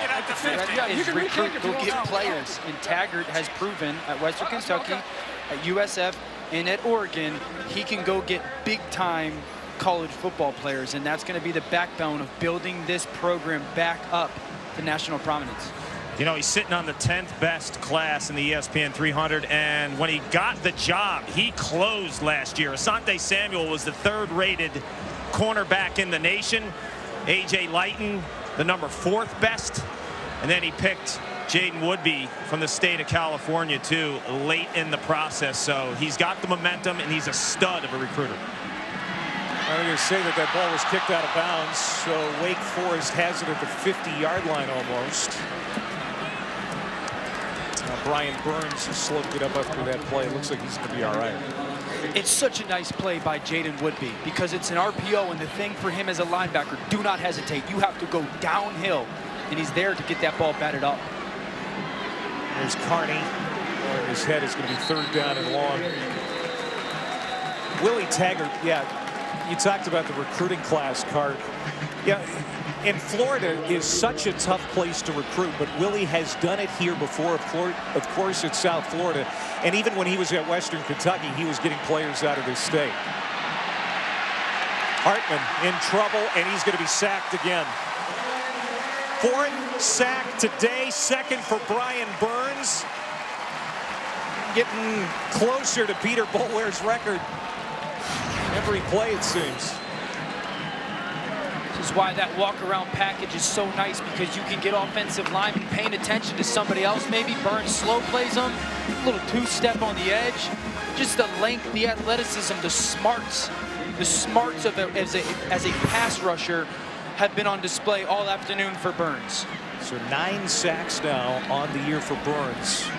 10 shy of the record.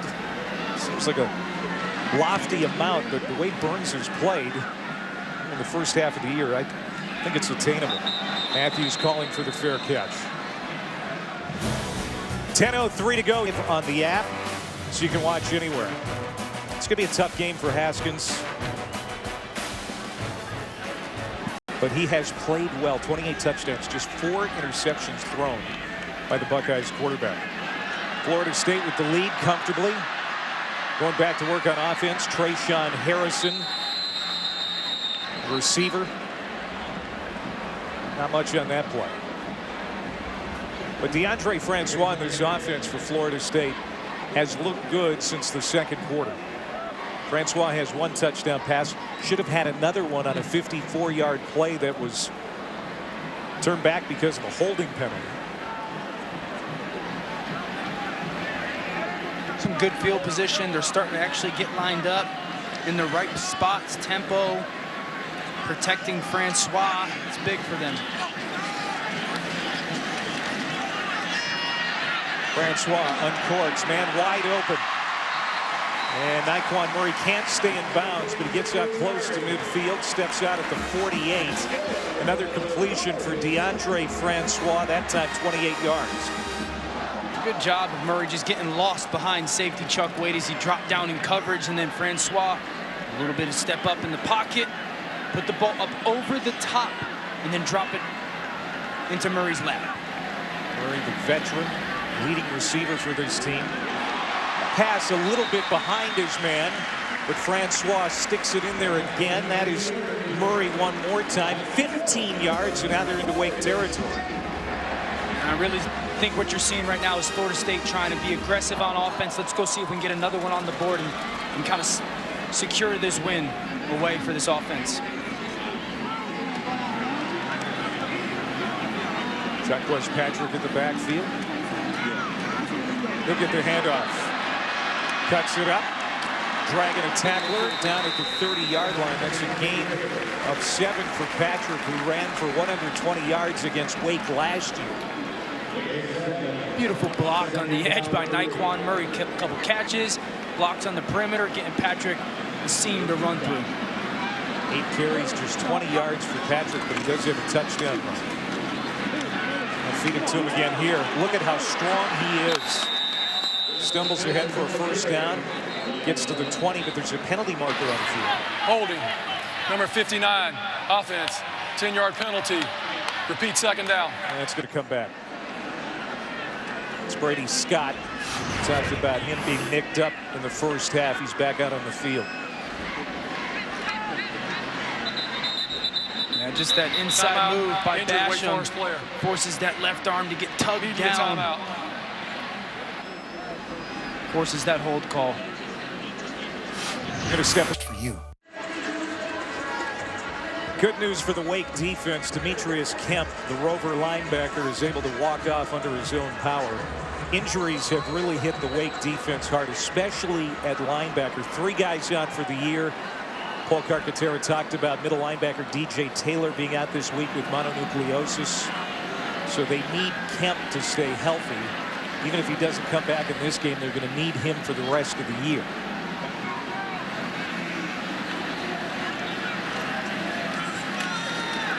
On 2nd and 13, there's Luke Masterson, inside linebacker for Wake, hitting Patrick. Masterson, because of the thin linebacking core, moved from safety this week to play his spot.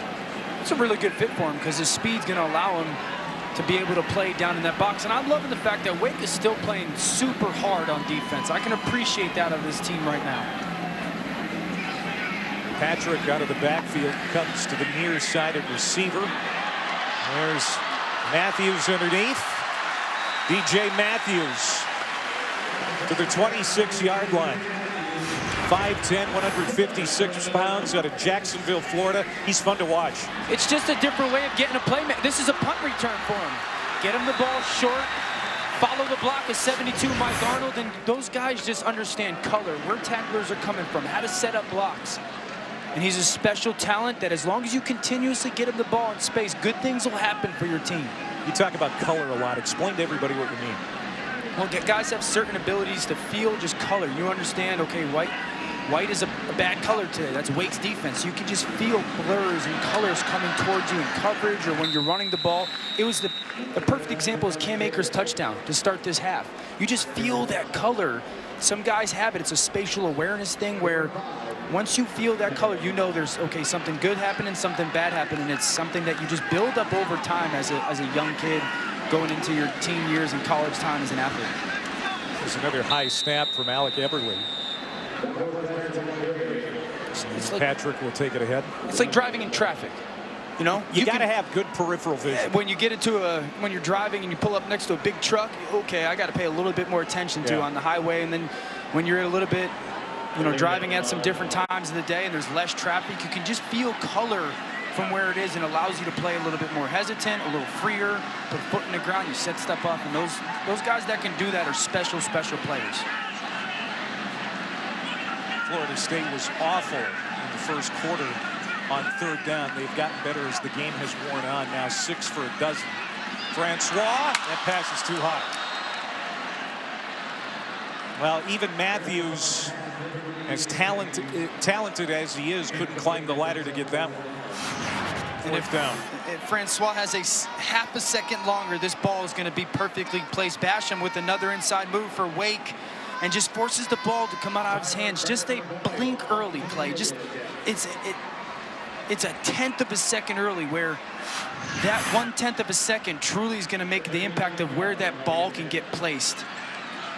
You see the frustration for Francois. When he gets time, he's very accurate. A little frustrated there. Aguayo has hit from 49, this from 38. Now he pushed that one to the right, incomplete. Listen, I can't say this enough. It's 31-10 Florida State, right? They've been in control of this football game for a while now. Let's give credit to Wake. Back-to-back possessions, their defense stepping up to the table. 5:28 to go in the third. Let's go to Chris Cotter for an update. Okay, guys, Nebraska had a 28-0 lead, right? Scott Frost is going to get his first win as a head coach. Well, Seth Green just scores the 22nd straight point for Minnesota. This is a game right now in Lincoln. Not heartbreak again. Can't happen again. Boy, we'll see. You knew Scott Frost was going to get it sooner or later, but could his hopes be dashed again today? It's going to be a tough one. Jamie Newman has come in to play quarterback for Wake Forest, as Sam Hartman, the true freshman who has taken a pounding today again, is on the sideline. We don't know why, whether it's a coach's decision or if he's nicked up. Jamie Newman, the sophomore out of Graham, North Carolina. Pass is incomplete. Newman had a strained quad in fall camp. It took him out of the running for the starting job because he was in a pretty heated competition with Hartman. His only playing time this year came against Notre Dame, and he threw an interception. Hartman on the sideline with a towel on his head. He might be done for the day. We'll see. How about this for Newman? Hanging out on the sideline for most of this game. Quick third down, and now Florida State's in their Delta Blitz package. Spinning. Christian Beal-Smith. And well short. It's going to be fourth down. Clay, I've been monitoring Sam Hartman. I think this move for Sam Hartman's probably about keeping him healthy, 7:46, keeping him safe. Because I think this kid's going to be probably, arguably, one of the better quarterbacks to ever leave the Wake Forest program. Well, John Wolford was the quarterback here the last few years, and there are a lot of similarities between Wolford and Hartman. He had plenty of time to kind of figure things out, and when he did, the last 2 years for Wolford were very good for him and this team. There are going to be some growing pains along the way for Hartman, no doubt, but he has talent. Seventh punt for Maggio, and this will be good field position to start the drive for Florida State.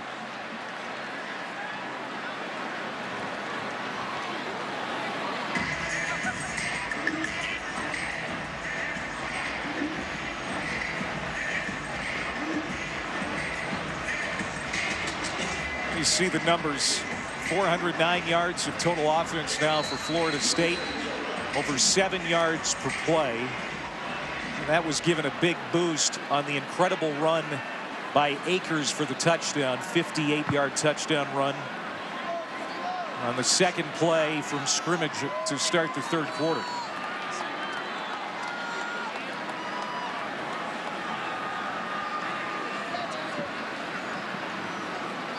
Here's Cam Akers again. Hitting the backfield, and he's going to be punished as we go to Chris. All right, guys, Clemson, NC State. This has been all Clemson. Third straight game with 3 touchdowns for Travis Etienne. Doesn't have a whole lot of yards, but he is finding the end zone 31-0 on ESPN. All right, Chris, thank you very much. Of course, Florida State has Clemson and NC State the next 2 weeks. We talked about that intimidating schedule for the Noles coming up. Boy, Francois just got blitzed by Luke Masterson. And Francois is slow to get up, but he is on his feet. The Wake Forest defense continues to be aggressive and playing very hard. The only thing for Francois here is you see Masterson coming unblocked to you, get it out. Don't even take that hit. It doesn't have to be a completion. Take the ball, throw it away, avoid the hit, keep your body upright. Willie Taggart bragged about Francois' toughness and ability to take hits, but those have to make him cringe. You don't want to see your starting quarterback continuously down on the ground. He's too good of a player, too important to you guys. Yeah, Francois will dump it off short here to Akers. It's back to the line of scrimmage. We'll pick up a few beyond that. And it's 4th down. Florida State will punt. 3:15 to go here, third quarter. 31-10 Florida State. Wake Forest jumped out to a 10-0 lead in this ballgame.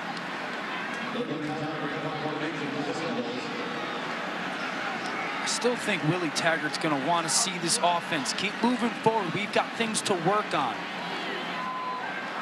Bachman calling for the fair catch. Sports Center with Scott Van Pelt coming up tonight after Rockets, Lakers, and after the buzzer. We'll have reactions from that game. Plus, Kirk Herbstreit joining the show. He'll break down the day in college football and a recap of how the National League pennant was won. Brewers, Dodgers tonight, decider. Sports Center with SVP after the NBA on ESPN and the ESPN app. What do you like, Brewers or Dodgers? I think, listen, I know you're Midwest, and Brewers are great. I would love to see the coast matchup, the Boston versus LA matchup. You always forget about us and fly over. Oh, no. Yeah. All right, so this is the second series now for Jamie Newman at quarterback for Wake Forest.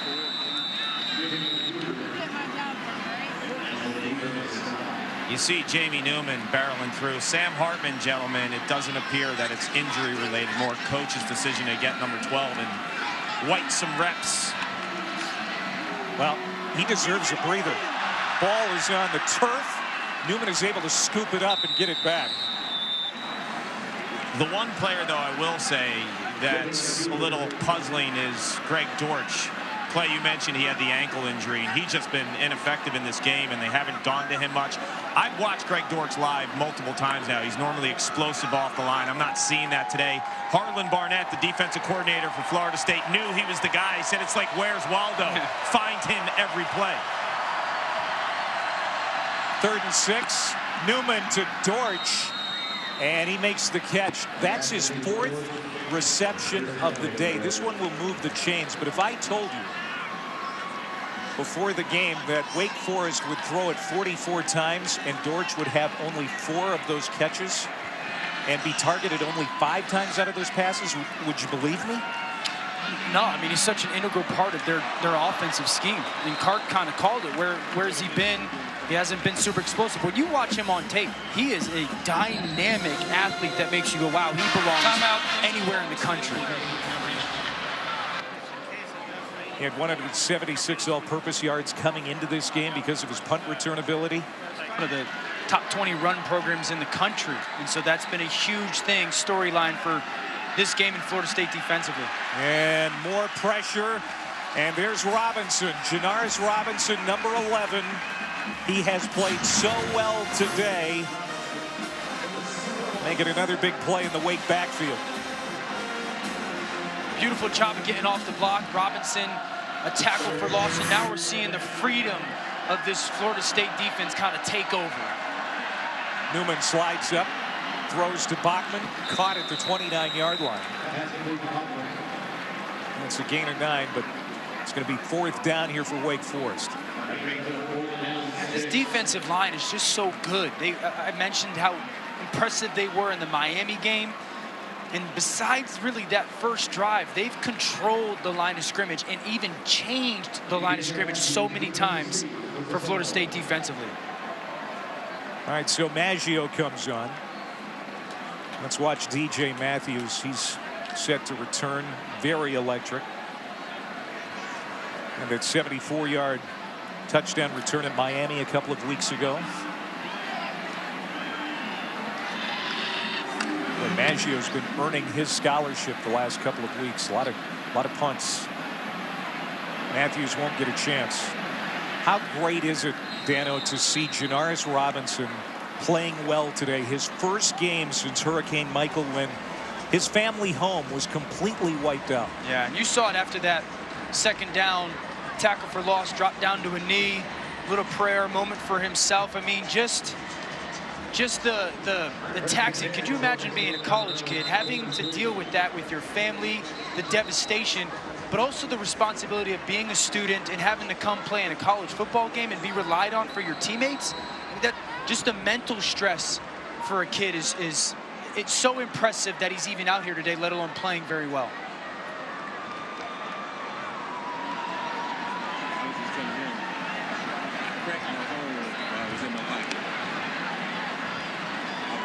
This might be the final play of quarter number 3. Cam Akers swings out in motion. 4 receivers to the near side. It's a screen. Akers will take it up the field. He gets out to the 40-yard line, and that's how the third quarter will come to an end. 31-10 Florida State through the fourth quarter. 31-10 Florida State. Deondre Francois on the offense have it. DJ Matthews, he can throw it. Look out. Going down the field for Terry. There's contact. No flag. And we go to Chris Cotter for a studio update. Guys, Penn State game's getting kind of wild. Indiana just scored to retake the lead on the ensuing kickoff. That's Jonathan Thomas. Finds a crease, has a whole caravan of blockers in front of him. Gets to midfield, cuts it back. Check out number 85. No, I'm not going to hold this guy. I'm going to hit this guy in the back. No call, but Thomas did step out of bounds at the 5. Very next play, McSorley, the fake pass. Finds an opening. Penn State retakes the lead late in the third on ABC. McSorley's still one of my favorite quarterbacks this year. Yeah, McSorley's great. I mean, he's so much fun to watch. So is Deondre Francois. He's complete. That's going to be close to a first down for Florida State. If this game would have ended after 15 minutes, Wake Forest would be the winner. But it doesn't work that way. They had a 10-0 lead in this ballgame. Florida State, defensively and offensively, with Francois as the quarterback, been terrific since the start of the second. This is really the progress or the progression that Willie Taggart wants to see. Our offense play a little bit more clean, protect the football, get it out of Francois' hands, run it effectively. We've seen that really after their first 2 drives. This is exactly what he wants this Gulf Coast, very productive and efficient offense to look like. Here's Nasir Upshur, 4th string tight end. Francois now well over 300 yards passing, his 8th 300-yard passing game this year. That one is incomplete, intended for Helton. All right, you've heard about the West Coast offense. He calls it the Gulf Coast offense. And what exactly is it? Well, the big thing for them is so many college football teams play with tempo, right? And a lot of times it'll be in the same formation, which are pretty standard. 2-by-2, 2 receivers to one side, 2 to another side, or 3-by-1. They can play with crazy tempo, but all kinds of formations. 3 receivers to a side, 2 receivers stacked, a wide bunch, 4 receivers to a side. So they've taken the unique aspect of formations and tempo and put that to defenses for them to have to handle. And that's really what this Gulf Coast offense is about, tempo and unique formations. Precisely, Dan. And when I asked him to get specific last night about it, he said double-digit formations within the Gulf Coast, but they can run the same plays, and then they can get into turbo. So what's the turbo level? Turbo level is like, listen, when we get up to the line of scrimmage, I don't care what's happening. The ball gets snapped immediately. We don't have to read a defense. There's no communicating who we're going to go block. I don't need to know anything. It's a call it and run it play. Nothing what the defense is doing is mattering. And so you can imagine as a defense having to understand, okay, this team's going to play crazy fast, but also with all these formations we've got to get set up to and be in position to defend, and then turbo where they can hit you so quickly. It's a lot game plan wise and execution wise for any defense. Third down play draws a penalty flag.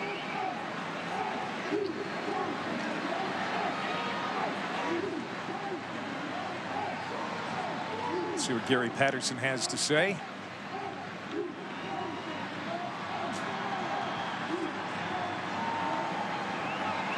You know, this Gulf Coast offense that we continue to talk about with Taggart, traditionally it's about 35 points a game and 452 yards. So it's proven. He's proven that it's a successful offense.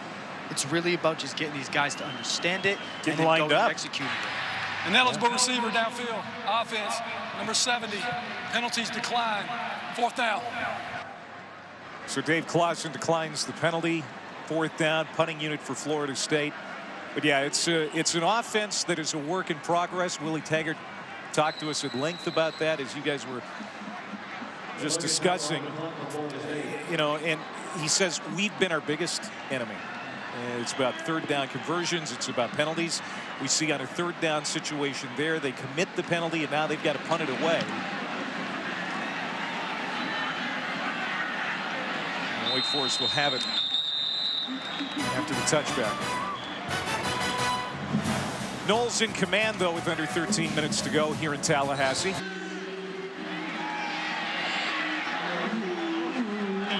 Incomplete. Jamie Newman. This will be his 3rd series at quarterback for Wake Forest. Florida State has Clemson next week. Clemson has seized command of that game with NC State for the battle atop the Atlantic Division in the ACC here today. You know, I know there's still 12 minutes plus to go in this football game, but do you think Willie Taggart feels better about the direction now after the way the team has played here today? That'll be Beal Smith going down. No doubt. I mean, they've played a very good 3+ quarters of football. Again, minus that first drive by Wake and their first 2 drives offensively. They've kind of controlled the line of scrimmage. They've run the football well. Francois had a fantastic afternoon. They got a turnover.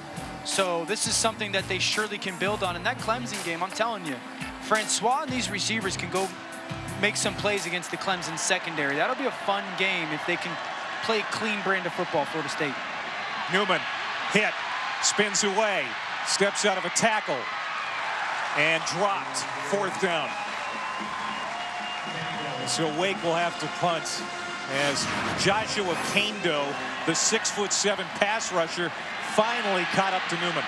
How about the relentless effort? Burns first, then Marvin Wilson second, and then Kando finishes him off. I mean, that's something that Willie Taggart and their defensive coordinator, Harlan Barnett, are going to be able to point to. Guys, when we play with that effort and that tenacity, we can play a dominant brand of defensive football. 8th tackle for loss for Florida State, their 5th sack. And since Wake went up 10-0 in this ballgame, they have punted 9 times now, turned it over on downs twice, and for 1 interception. Always dangerous, DJ Matthews. Won't go bye-bye, but he'll get deep into Wake territory near the 35-yard line.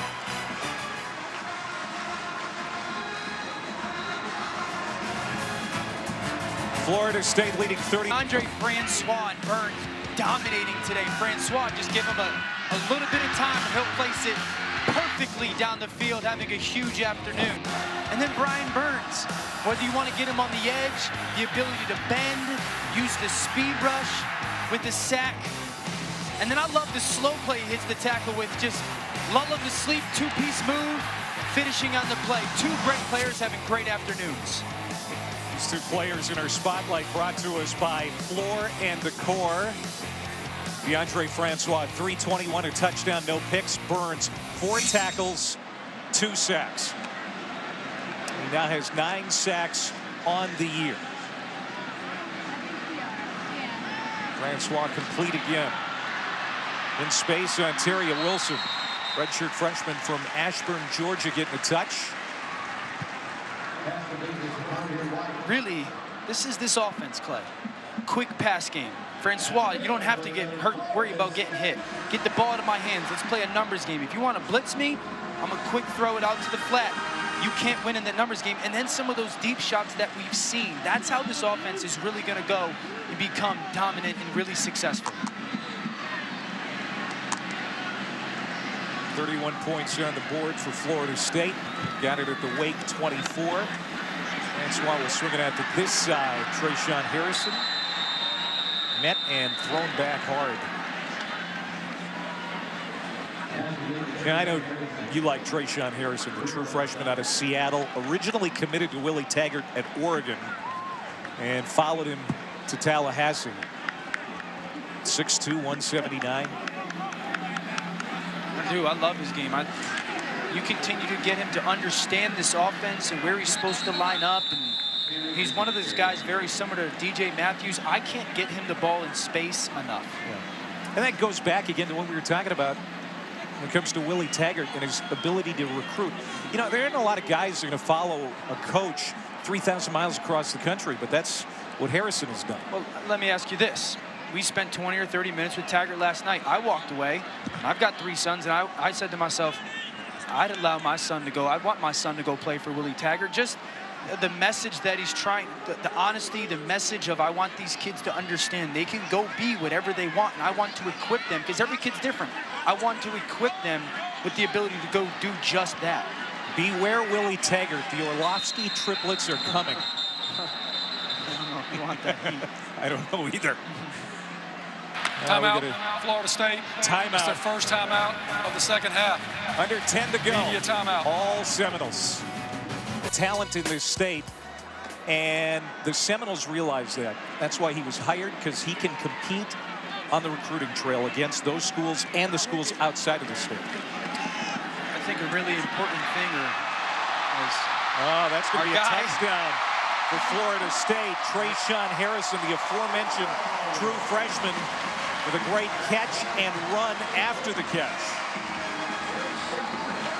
That's the perfect example. That's the perfect example of the recruiting all the way from Seattle, brings him to Tallahassee. How? Because I believe in this coach. I want to go play for that guy. And you can see the special talent Trayshawn Harrison has. We talked about it yesterday, and that's the perfect shot of it. Just, I'm going to give you an easy completion. You go do something with it. You go get that scholarship that gets given to you. Beautiful job by Harrison. First career touchdown catch for Trayshawn Harrison.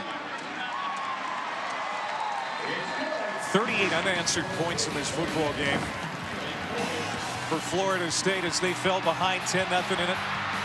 But Deondre Francois has played so well. Today's version of Tua Tagovailoa in L.A. LeBron James. I'm excited to watch him out there. What a sports night it is in L.A. Let's go to Chris Cotter in the studio. Couple for you guys. First of all, Penn State back and forth game here, but we're in the fourth quarter. And Trace McSorley, this is his second rushing touchdown of the day. Couple of nice moves to get in. 33-21 right now over on ABC on ESPN. This one has not been a game from the start. Clemson just hammering NC State. That's Lynn J. Dixon, 41-7 right now, midway through the fourth. Coming up next, Mackenzie Milton. Hey, guys, here's a recruit playing for a Florida school. It's from Hawaii. They've won 19 in a row. East Carolina's next on the docket. You and I got a chance to see UCF first game of the year, and very impressed by Mackenzie Milton. But are you surprised that the Clemson-NC State game hasn't been tight? A little bit. I thought that NC State offensively would make some hay through the air against Clemson. But I think what we're starting to see in college football is coaches are starting to differentiate their teams. The great coaches, the difference-making coaches are taking their teams, and they're going to really start to play a good brand of ball. You know, I'll have to be honest with you, NC State was a big unknown. We were actually supposed to do that game in September against West Virginia, but there was the hurricane that canceled it. So I think that would have been a big litmus test. NC State was that one undefeated team I just had no clue about. Yeah. Now here's Hartman back in the ball game for Wake Forest, and he is complete on that crossing route to Roberson. Jaquari Roberson with a 28-yard gain. So Clemson is going to stay undefeated, and Florida State will see him next week. To Clark's point with the Clemson and NC State example, that's why this college football playoff is so unique, and that's why the playoff committee will come out October 30th and make their initial ranking, because until some of these teams play upper echelon competition, you just sometimes don't know, no matter what their record is. So that's a great point by Clark of going, we don't necessarily know much about NC State. They play a top team and it doesn't go their way. Day before Halloween, the first college football playoff rankings will be out. Of course, Selection Day will be on December 2nd. The only team in the top 4 who's idle this week is Notre Dame. But that's why they have so many different rankings. That's why the committee doesn't just have one final ranking. They go week by week by week. And a couple weeks ago, I got the chance to go and do a mock selection experience. And one of the things is they mentioned was that's why we do have multiple ranking offensively and defensively. Hartman gets the first down. Dano, I often don't do this, but I'm going to give you some props with Michigan. That's a team. Their one loss is a team that's in your top 6 in Notre Dame. It was week 1. Check. They have a championship-level defense under Don Brown. 9 starters back from last year. Shea Patterson's starting to feel really comfortable in Jim Harbaugh's offense. Watch them. They control their own destiny in the Big Ten East. And Cart, to your point, who's coming back at the receiver position for them too, right? Your Connecticut boy, Tariq Black. Where's he from? The cut. Yeah. The cut. I just complete. Listen, Alabama's so good, right?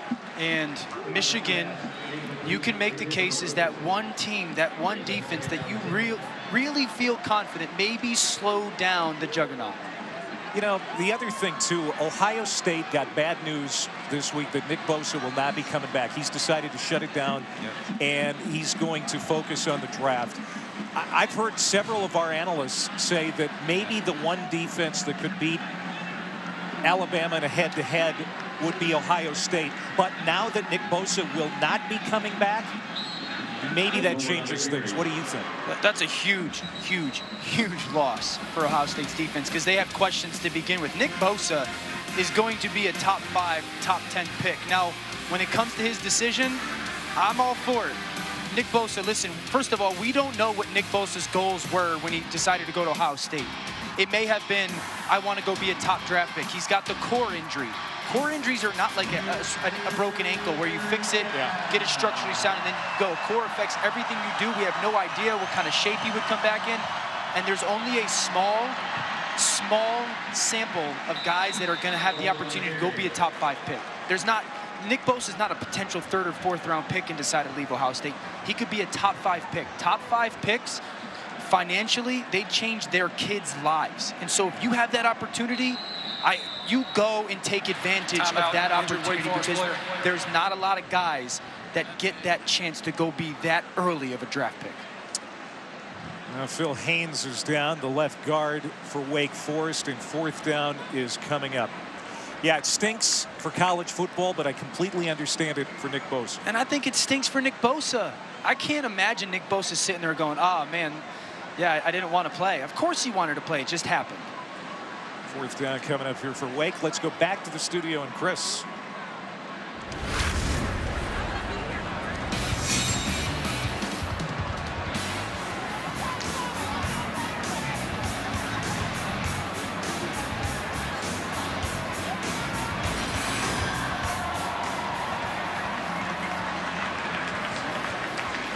Well, looks like Scott Frost is going to get that first one. And Phil Haynes is making his way to the sideline. It looks like he's walking all right. That's good news for the Demon Deacons. They've been beat up front as well. What do you make of Sam Hartman coming back into the game at quarterback? We thought his day was done for Wake Forest. He's out there with the offense here on a 4th down and 3. Yeah, I mean, the offense didn't do much when Jamie Newman had gotten in the game and his opportunity to play, and maybe they just wanted to give Sam Hartman a break. Let's give him 20 or 30 plays off. The kid plays all out all the time, tons of guts and heart.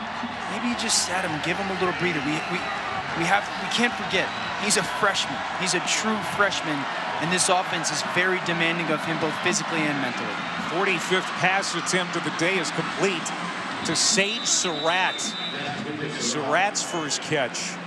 That's a gain of 15 and a first down. So Wake Forest will stay out on the field here with just over 6 minutes to go. You just said 45th pass attempt. You have 40 in the first half, so that's, you know, that might be part of it too, is they realized, man, we just taxed this young kid a lot in the first half. Let's give him a little bit of a break. Approaching 100 plays. At Colburn. Maybe a yard. I wonder how many people have gone to iTunes to download Colburn's music since we gave him that free commercial. I know Kark did down on the sidelines for sure. Oh, I think Kark had it in his phone for a while. How about Phil Haynes, the left guard? Banged up, goes out for a play. Could have easily have stayed on the sideline, right? Things aren't going your way. Could have mailed it in. Yeah, absolutely. I'll never understate that. I can appreciate these young student athletes playing as hard as they can, as much as they can. Spinning the receiver around. Hartman. Roberson was looking inside. It was behind him. And there's a penalty marker down.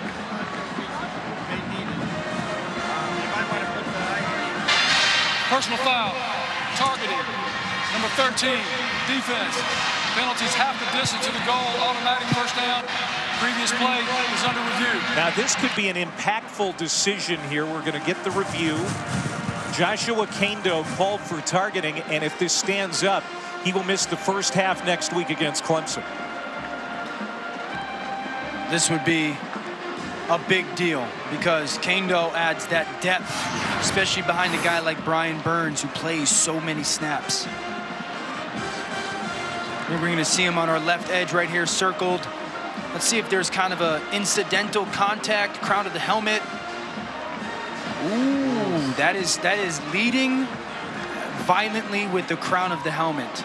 You can make the justification that is, he drops down underneath the chin. You can make that justification that is contact with the crown of the helmet. By every definition of the rule, as we understand it, that looks like targeting.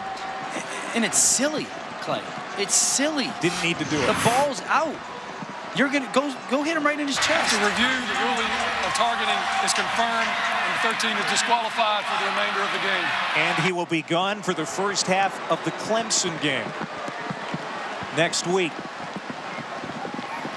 And so here's how it hurts your team. Other than it's selfish and you feel bad for the young man. I'm sure it wasn't this intentional move. You saw him at the end of the play. But this is a Florida State defense that's going to play about 100 snaps tonight. You're going to have to turn around and play a Clemson team that's very good, and they play with tempo too. Now you've taken one of your reserves out, an important reserve out for that first half. And now the clouds have opened up. Willie Taggart has his rain jacket on. And the defense makes a nice play to snuff out Colburn there. That's going to be a loss of 5. Leonard Warner, the backup middle linebacker. Injured Wake Forest player. This isn't good as Ryan Anderson is down now, the center for Wake Forest.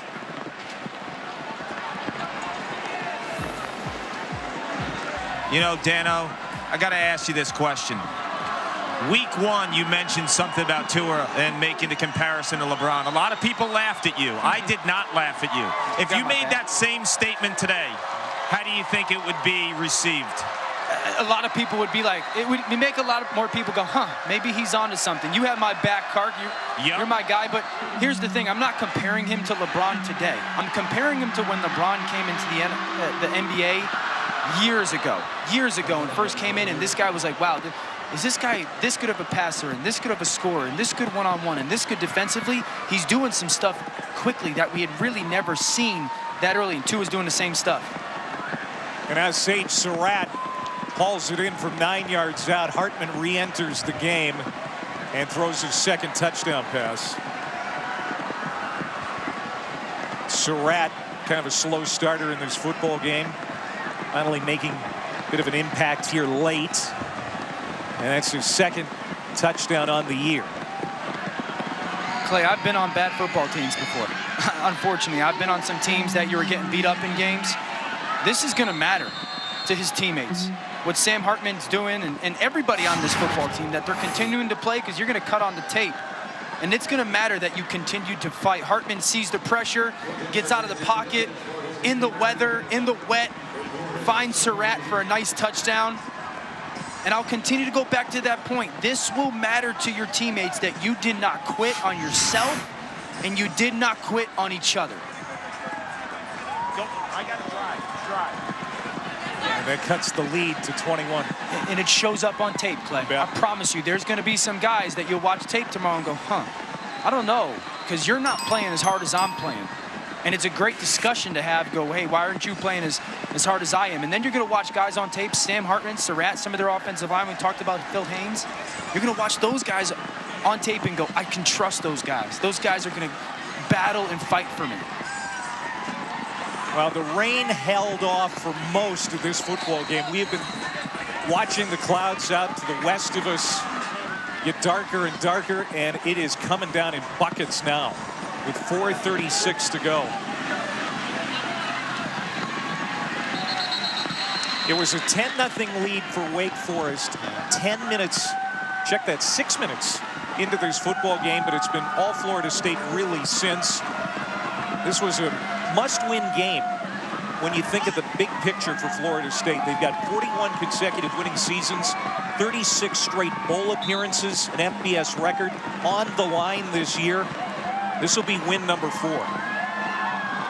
You're right, it's a huge win because it's going to at least set them up to try to continue that 41 straight consecutive winning seasons. It's going to continue to allow them to have the opportunity to go to another bowl game. And that matters to a program that is very proud and trying to get back to being what they've always been. James Blackman, a quarterback now for Florida State, which has an impressive streak going.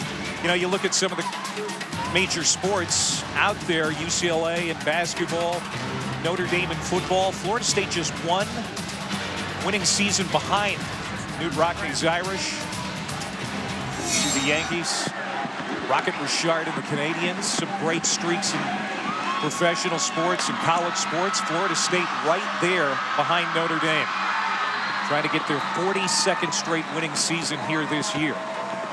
As Akers on that run, there is a marker down at the 25-yard line. Illegal block in the back. Number 1, offense. 10-yard penalty from the spot of the foul. Repeat second down. That's a flag against Florida State. This game is in hand. Do you see 2 more wins on this schedule for Florida State? If they play offensively like they did for streaks tonight, I can see them going on the road and beating NC State. I can see them going on the road and giving Notre Dame a game because they've got the athleticism to do it. I can see them beating Boston College at home. So listen, there's a lot of good from this game. There's going to be stuff that they need to clean up. Do I see 2 more wins? I'm not a guy that likes to stand on the fence. I'm going to say Willie Taggart and Florida State find a way to get 2 more wins, and they get bowl eligible. That would get them bowl eligible, right. They would have to find 3 more wins to get another winning season, and that's a little bit more daunting. Yeah, you're asking a lot. Yeah. Asking a lot out of me right now. I mean, you just don't know how this team is going to progress because, again, it's this first season with Willie Taggart. So we can't go back to saying, oh, last year they did this, or 2 years ago they did this. This is such a fluid situation for this football team. I'll say this. If they can keep Deondre Francois clean and upright, he can throw it with anybody in America. And when you have that, you can go play with anybody in America. Besides Alabama. Besides Tua and Alabama for sure. There's Amir Rasul getting his first touch of the football here tonight, number 22. That's a 5-yard pickup. 4th down here. They're going to punt it away with 2.5 to go. Wet down there on the playing surface now, so guys going to have to be careful here to avoid injury in the final couple of minutes. Logan Tyler on to punt it away.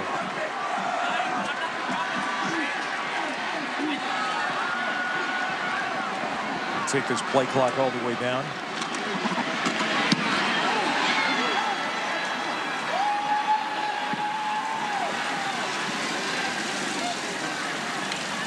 Wake Forest have it back with under 2 minutes to go. You know, we've talked about Ohio State, Purdue. Talked a little bit about Mississippi State, LSU. Those are among the big games coming up here tonight.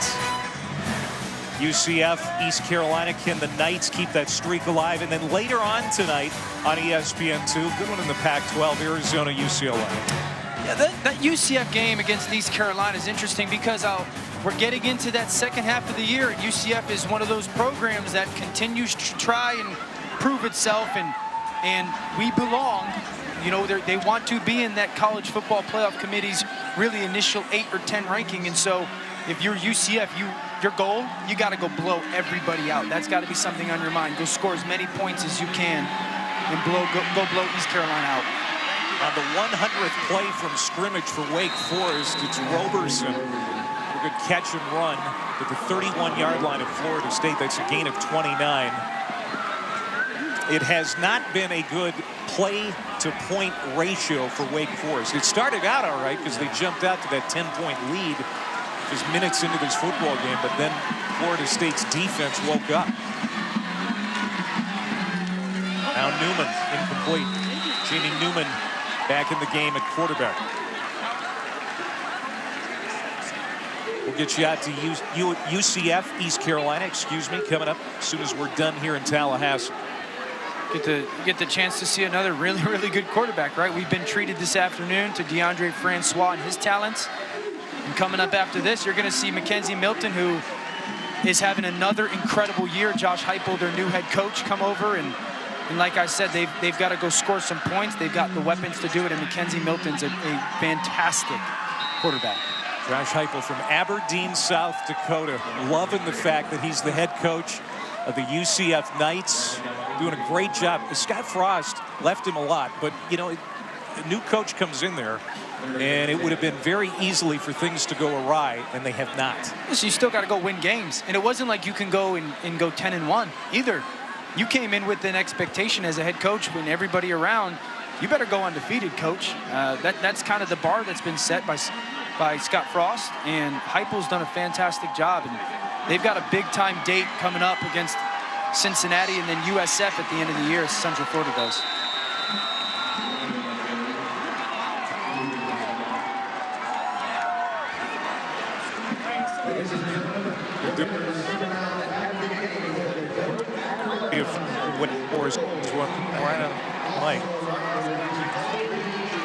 Florida State will go back over 500 to 4-3, their second ACC win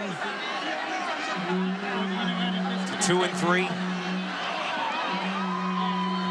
They've got Clemson next week, followed by a road trip to Raleigh and NC State. They take a shot toward the end zone. It's going to land incomplete as time expires.